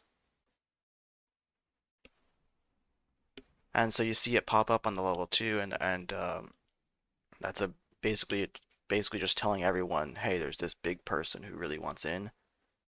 So it tends to have bullish sentiment when you see a huge buyer on the level 2.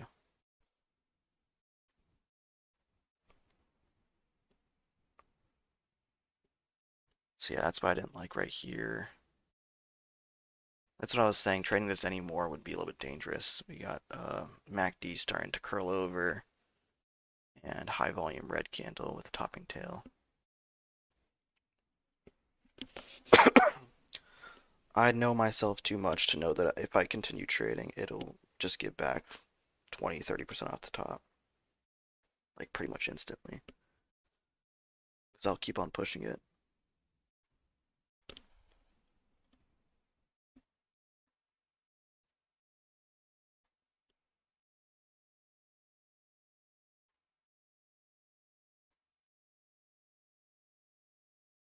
Table tennis, do you have integration of DOS with TOS? Yes.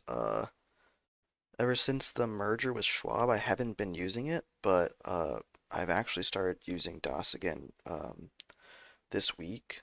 I found out that in the config file, my old account number from TD Ameritrade was still in there, and that's why my orders weren't going through. But once I deleted that and switched to the config to have my account number from Schwab, uh, that fixed it, and I was able to execute through DOS again. So I've been executing through DOS.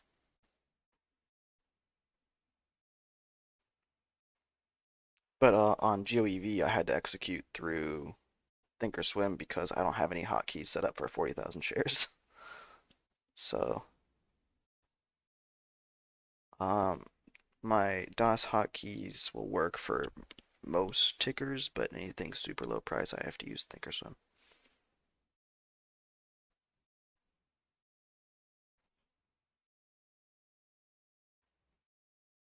Yeah, I'm pretty sure my ATR label, um, Bojan, I'm pretty sure my ATR label is inside my Discord in the resources tab. Yeah, right there. So if you just join the Discord, it's in links in the description. I have most of my scripts in the resources tab.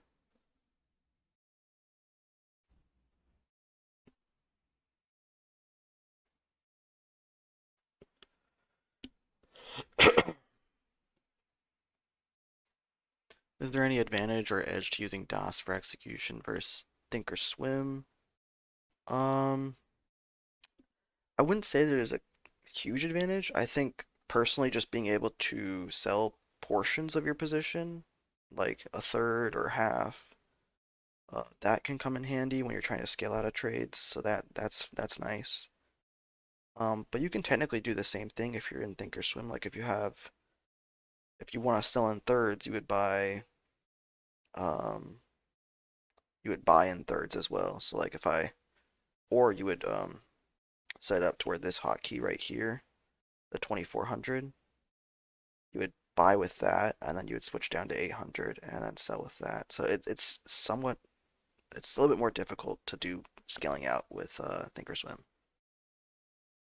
But there's no real like edge in using DOS. It's just for the hotkeys pretty much.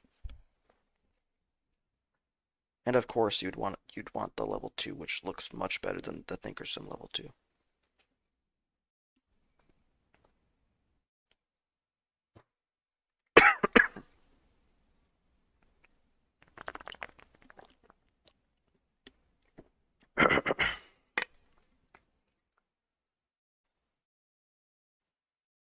Yeah, no problem. Bojan, did you backtest this strategy in ThinkScript or TradingVue in 10-second candles? No. This is all discretionary. It'd be hard to backtest it, just because the fills would all be um, like obviously if you backtest like a dip buying strategy with optimal fills, it'll be profitable like 99 times out of 100. But because it's discretionary and because there is slippage with big size and you could also just be slow a particular day or not getting the right fills. So it's really pretty hard to backtest um, like a hyper scalping strategy.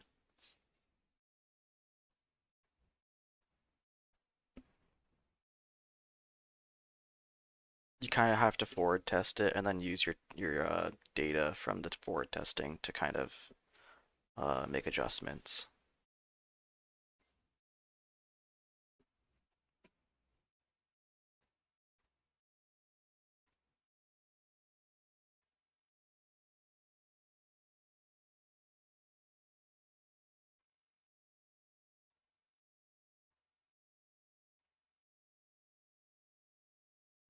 And then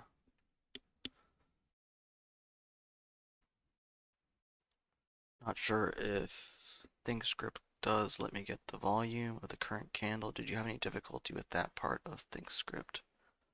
Um, the current candle. I think to get the volume of the current candle, you have to do like I think you have to do something like I think it's like volume, and then you have to do like a bracket, and then put like I think -1 is the previous candle. I think maybe 0. I'm not too sure. I do use a lot of ChatGPT to help with ThinkScript.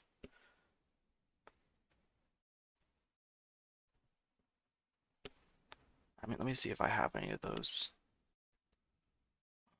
Previous ILO.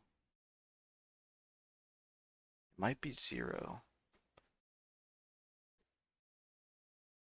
Not sure.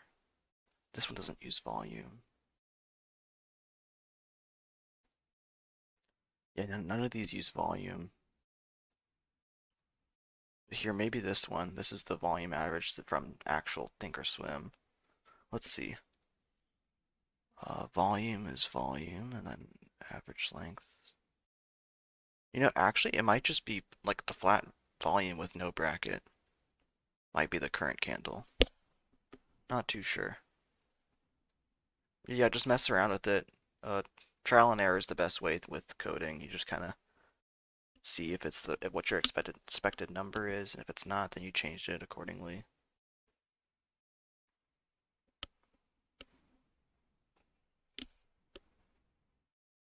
Yeah, no problem. Bulletproof, yeah, the DOS level 2 is that one right there, the one I was showing earlier. You get color coded differences between individual price levels. Um, so they'll be grouped by color. So all the 2650 ones here will all be pink. 2650 will all be yellow. And then it's like for the first 4 colors. You can adjust this. You can have, I think, up to 8 different colors. I only have 4.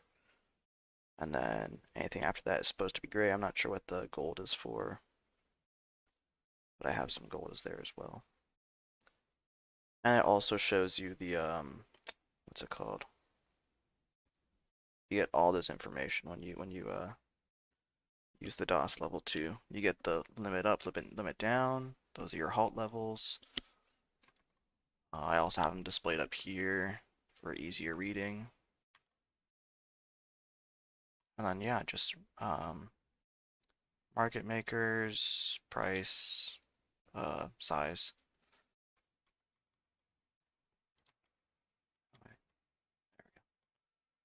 And yeah, here you can see how much is up on the day and the volume traded. It's pretty nice. I started when I was first starting, I had just the ThinkorSwim level 2, and that was a pain to use, but I was able to be profitable on it before I started buying DOS level 2 because it's just so much more expensive.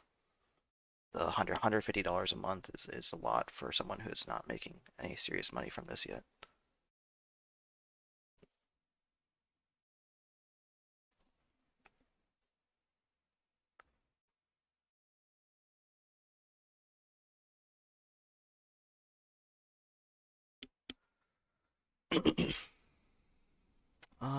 RCV, thanks for the stream. No news on GOEV. I'm not too sure. GOEV, let's see.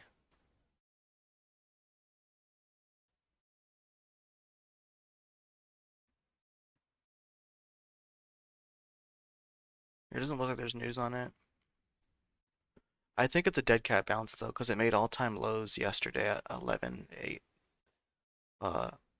At 12 cents a share, it made all-time lows yesterday. So I'm thinking it's just a dead cat bounce because it was pretty flat and it had a small move up pre-market, and then once it started gaining traction, you can see this is all pretty low volume still. Not not like super low volume, but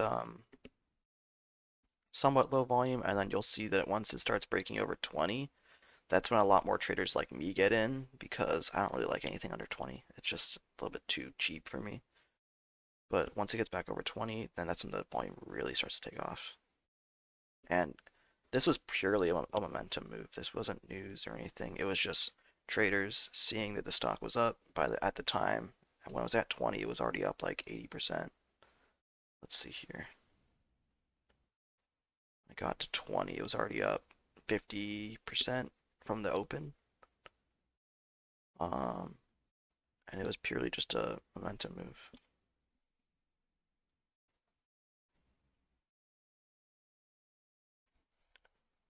Do you have any tips for sizing up? I struggle a lot with it. Yeah, there are two approaches to sizing up. You can either do it slow and steady, like doing it on like a weekly basis or a monthly basis, and just adding like 10% to all of your position sizes, or 20%. And you'll get sized up eventually. And that's the approach you should be taking if you're typically more risk adverse and you don't like seeing bigger numbers on your screen, both on the wins and losses.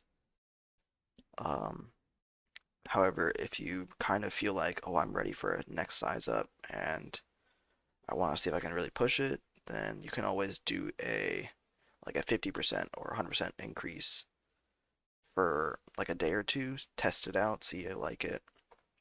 And then typically the way to continue staying sized up is on that initial size up day, you want to make sure you are following max loss completely, because if you don't, you'll spiral out of control seeing all those big numbers on your screen. But on that first day of sizing up, you want to make sure that is a green day, whether that's only a couple trades or a small red day. If it's not happening that day, it's okay. You don't want to be pushing it on your initial first size up day. You want to be taking it easy, taking only A plus quality setups, getting that first bigger green day with larger size, and using that profit that like let's say you're typically making $100 a day, then on your size up day you make $200. You want to use that $200 as cushion for the rest of your size up week. And so going into the next day, you have to think, okay, I'm already up $200. Not You're not starting at zero, you're starting at $200. You have that $200 cushion, and you want to continue sizing up, or not continue sizing up, but stay at that size up point and continue taking only A plus quality. And from that point, you want to have a really nice first week of that first size up. And once you do that, just having those green days flow in with the larger size, um, you'll get more confident sizing up or being at that new size. So really, sizing up is really just all mental because the market doesn't care that you're using new size anymore at all. It doesn't care what size you're using. I could be using 40,000 shares, you'd be using 4 shares. It doesn't really matter. Market doesn't care. Um, at the end of the day, sizing up is all about how you're able to handle it. So if you can't handle the new size, you have to go back down right away.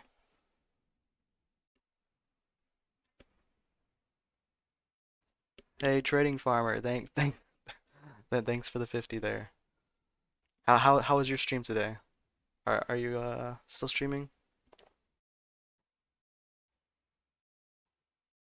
Still live? Do you want to hop in a call?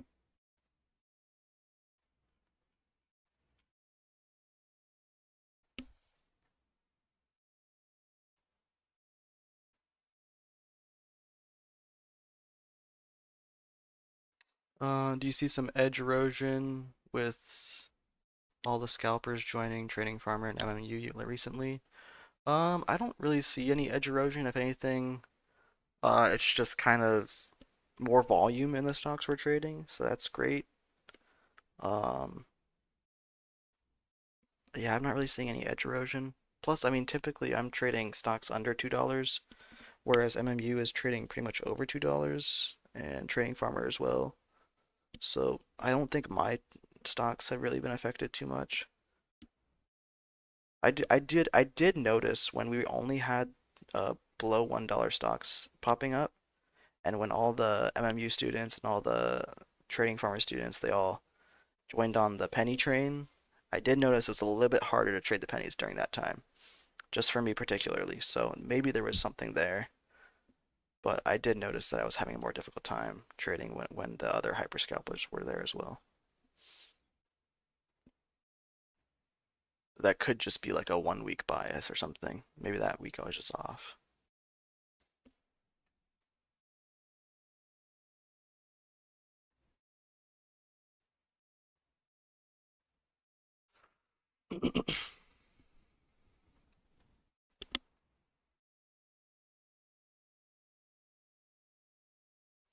Chenzi, morning. Just found your channel today. Do you trade live every day?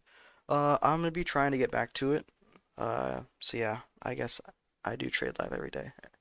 Start the stream 10 minutes before the open, and then go over what the watch list is for the day, and then just continue trading. SPGC. This one's pretty low volume for a penny. Yeah, no, no good.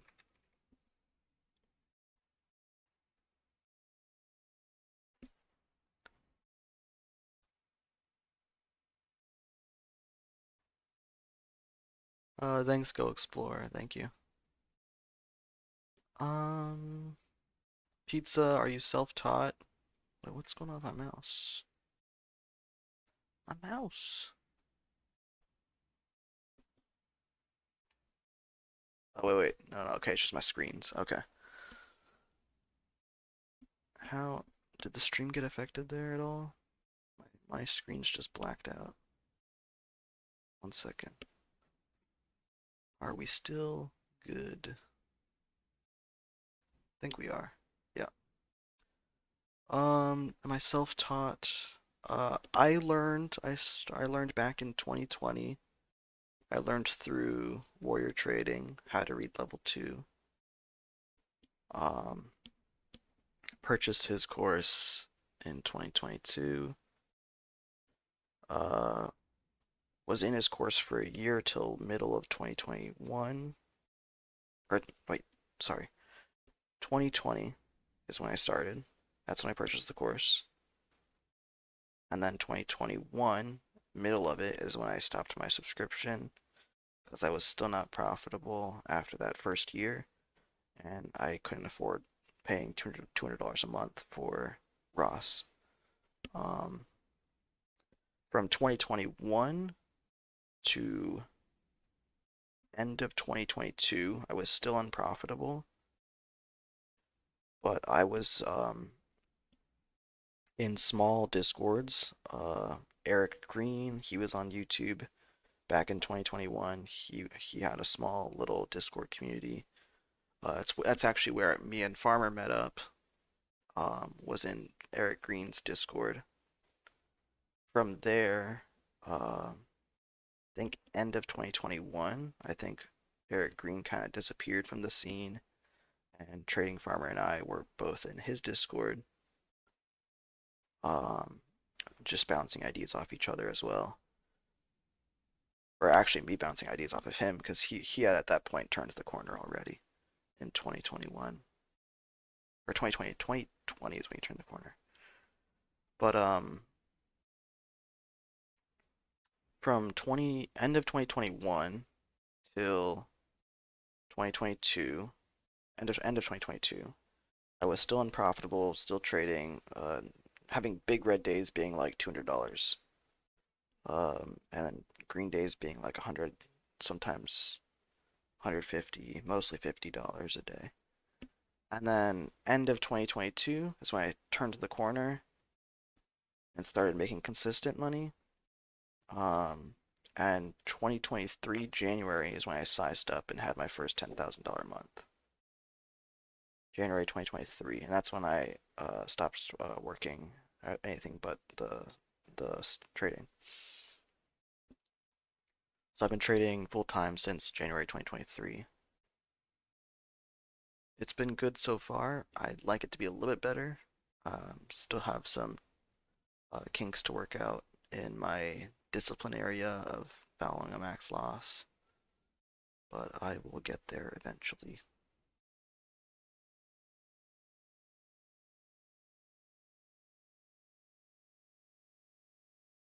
M1 profit, I've been trading since beginning, or basically since COVID started. Um, when we went into lockdown in March, in April, that's when I started seeing Ross's big numbers appear on my For You page on YouTube. Um, and from there, I just started watching his live streams in the morning because he was doing the morning show back then, where he would do his live stream in the summer of 2020, and that's when I really got into it.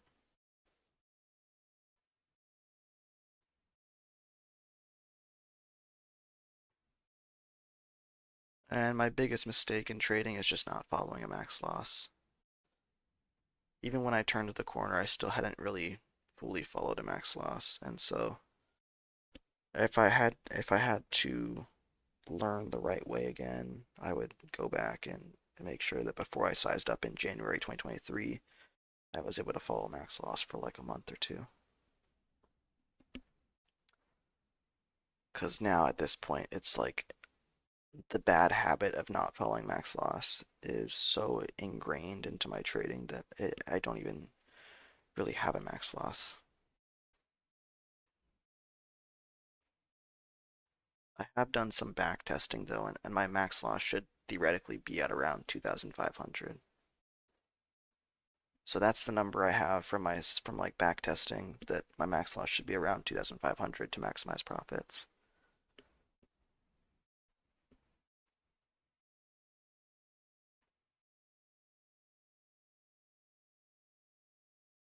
Pizza, 7 years in and just becoming profitable. Very nice. Hey, I mean, it's everyone has their own path in day trading, so it's like I've seen some people become profitable after like 3, 4 months, and it's crazy. I don't know how they do it, but there are others that take almost decades, or like a single decade. But you know, it's really just about staying at it and basically just making sure that the way you're doing it, you're not running yourself out of money while you're learning. You should be trading small, either in the simulator or with like 5 shares if you're still not turned the corner.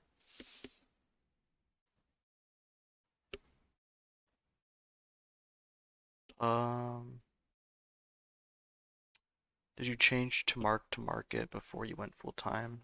No, I'm still not mark to market. I'm gonna be doing mark to market election for next year's taxes. Not this one, but by April of next year.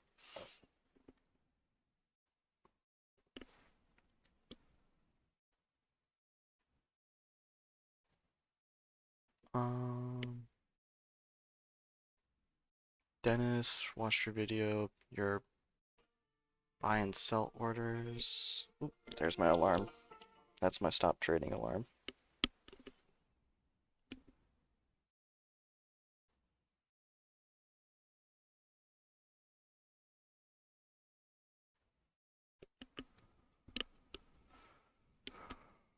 Um, how do you avoid disallowed sales? It hasn't really affected me, so I haven't really been paying attention to it. The wash sales and everything. I think I might have had to have paid like an extra $100 in taxes last year for it. It wasn't anything big, so I didn't really care. Um, but I will be making that election next year because I am starting to trade with a lot bigger size. So I'm fearing that this tax year I might have to spend like an extra like 500 in taxes for not making that election. They're pretty good about making sure that the wash sales don't affect us scalpers though, because they see that we trade the same stuff every single day, or like the same. We just take like a bajillion trades on each ticker each day, so they're pretty good about allowing the wash sales to go through and making sure we don't get extra taxes. But once in a while, it does slip through the cracks, and we do have to pay a little bit extra for not making that election. I mean, I wouldn't worry about it if you're not making, I guess, like over 200,000. Um, it's probably not going to affect you too much. But now that I'm starting to cross that mark, I'm kind of getting more serious about it. So I want to make sure I make that election for next year.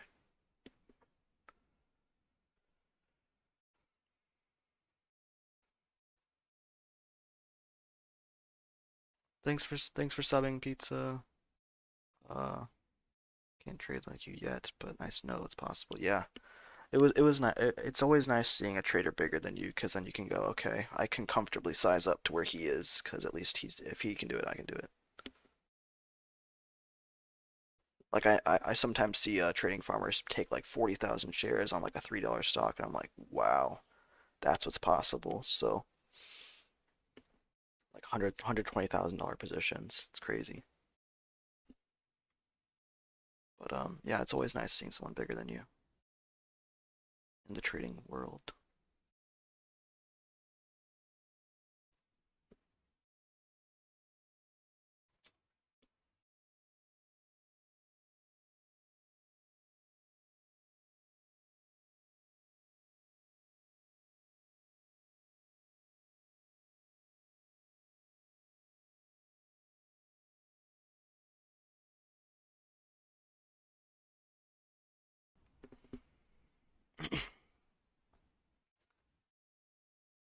Trading Alien shows 150,000 disallowed in Schwab.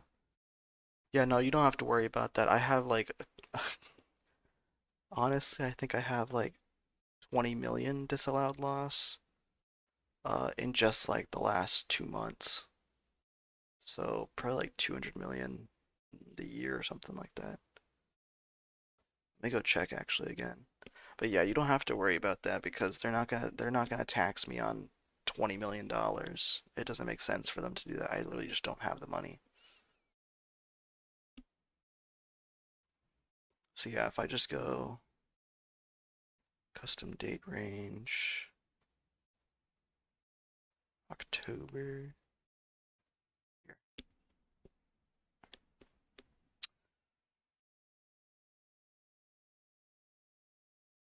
Um, Waiting for it to load. Yeah, like my disallowed loss is 20 million for just the last 2 months. And they're not going to tax me on 20 million. Yeah, I've been doing my own taxes, so I might have to get a CPA soon once I do the mark-to-market election though, because I'm not sure how that works with retirement accounts and all that. So I might have to go and talk to someone.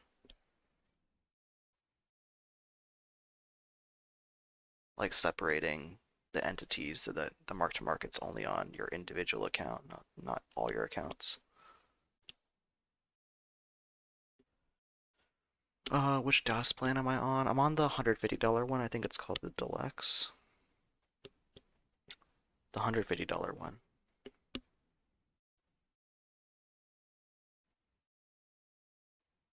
I'm gonna be wrapping up here shortly though. Gonna go have some breakfast slash lunch. Put up the Christmas tree.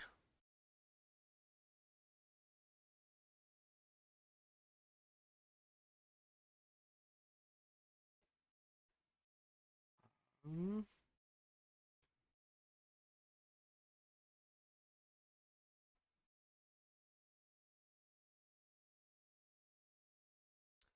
What tips do you have to better gauge level 2? It seems a lot of the time when green comes on the tape, I'm getting caught in the ask while trying to predict leads to getting caught in dips. See green on the tape, getting caught in the ask, but while trying to predict leads to getting caught in the dips. Um, for reading level 2, I would say, you see how I keep on marking out the chart right here and all these little spots? Um, Constantly I'm like marking out highs, marking out lows. Those are essential pivot points for stocks to make have increased volume, whether it's to the downside or upside.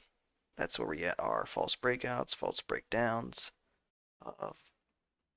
uh, true breakouts, and true breakdowns as well. Double bottoms, double tops, all that. So I'm constantly marking out pivot levels on the stock, and whenever we get close to a pivot level, that's when I'm extra focused on um, the level 2. So if we're getting close to a bottom pivot where we're looking at support, say this 22 or 2620 line, I would be looking at the bid on the level 2 to watch for that to break 2620. And as it breaks, after it breaks, you'd be looking for that first print of green on the time and sales to make your buy for the bounce back up if you're trying to catch a false breakdown. Same thing with a breakout. If we're getting up towards 2801, that's that current pivot right there. Well, actually, there's one right here as well at 2745. Let's say this candle didn't happen. Let's go back a couple candles. Let's say we're right here. And we had just broken down 2620 and broken right back above it. So let's go ahead and print the screen here. And pull it up right over here. So let's say on the next candle, we broke down 2620 and we wicked down and we had this candle right here, right? And let's say you're in at 26 because you saw it come down to 2570s and you got that print of green. You're in at 26 and it reclaims and now you're in at 26. Here's 27. We broke the candle, first 1 minute candle's high, and now this next candle's forming and we get a little micro pullback and we're testing 2745. On that test, if you break, you're going to be wanting to take at least half your position off, if not your whole position, depending on how it feels when the stock is breaking. You'll see, is it a struggle to get past 2750? Is it getting up there instantly after the next candle? At that point, you might want to hold a little bit longer for 28. And then at that 28 level, since that's like the kind of like the top, you'd want to be kind of dumping most of your shares up there at 28. Unless it's like really bullish and you just see the volume super. If you see the time and sales speed up like a crap ton, on the tape, then like you see it speeding up, you see more and more orders going through, like you see a like kind of like when there's blood in the water of a shark attack. There's blood in the water, you see all the fish come in. Um, if you start to see that kind of action on the time and sales, then that's when you would want to hold for a little bit extra push up to 30. I don't know. It's a lot to go over in just like a little Q&A on how to read level 2, but um, maybe I'll make a class one day. It's kind of hard to just do it over Q&A. Let's see.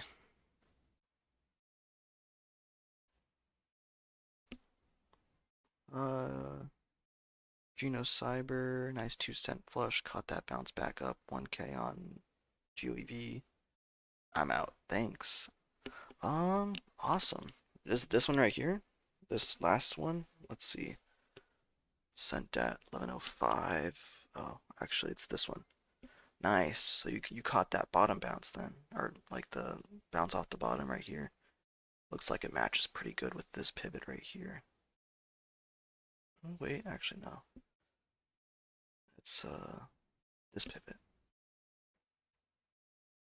Yeah. Cool. Nice 2 cent bounce.